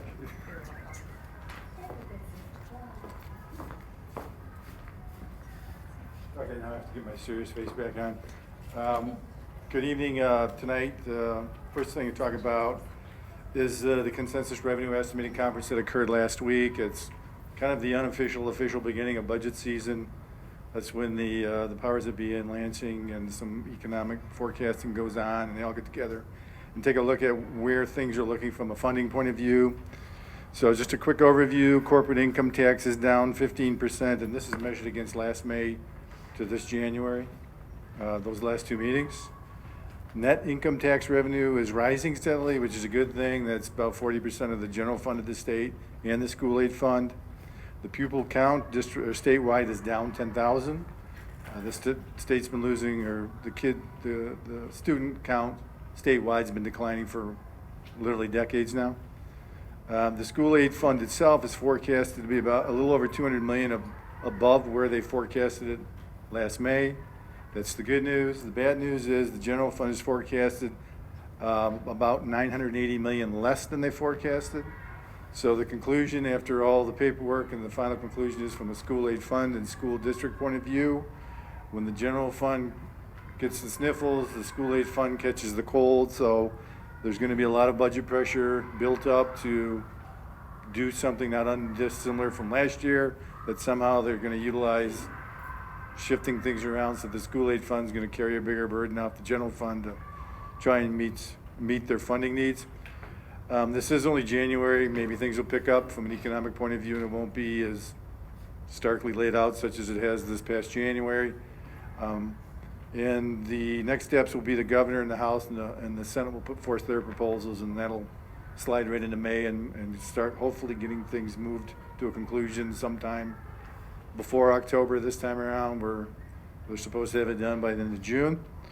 Any questions on that? You want me to just slide right into the next group area? So we did some good news. It's the first reading too of another. We once again have a very generous anonymous donor who wants to cover the cost of a weight room refresh over at the high school. And based on advice of our legal counsel, the use of a short-term lease documentation agreement will be how the donor will convey the donation to the district. Very same model as this past summer with the turf and the field. The timelines, again, this is first reading too on this document. The timeline associated with the short-term lease is March 30 through April 24. There's the expectation is to be done a week before that, but there's a week built in just in case there's an unexpected timeline or unexpected event that stretches the timelines. We also did get a cash donation from Mid-Michigan Materials / Koenig Materials. Generously donated $10,000 to the athletics program to help cover the cost of the windscreen that's gone up over at the Wildcat Stadium. It is recommended the Board of Education to accept the monetary donation of $10,000 to subsidize the cost of the windscreen at the Wildcat Stadium, is provided by Mid-Michigan Materials and Koenig Materials LLC. And that also is under first reading, so next meeting will be back for formal approval. And last but not least, it's that time of year too for schools of choice. This is tonight's first reading. It's the schools of choice for school year 26-27, first semester. It's recommended the following enrollment opportunities for schools of choice applicants. So first semester / trimester for 2026, developmental kindergarten through 9th grade and unlimited.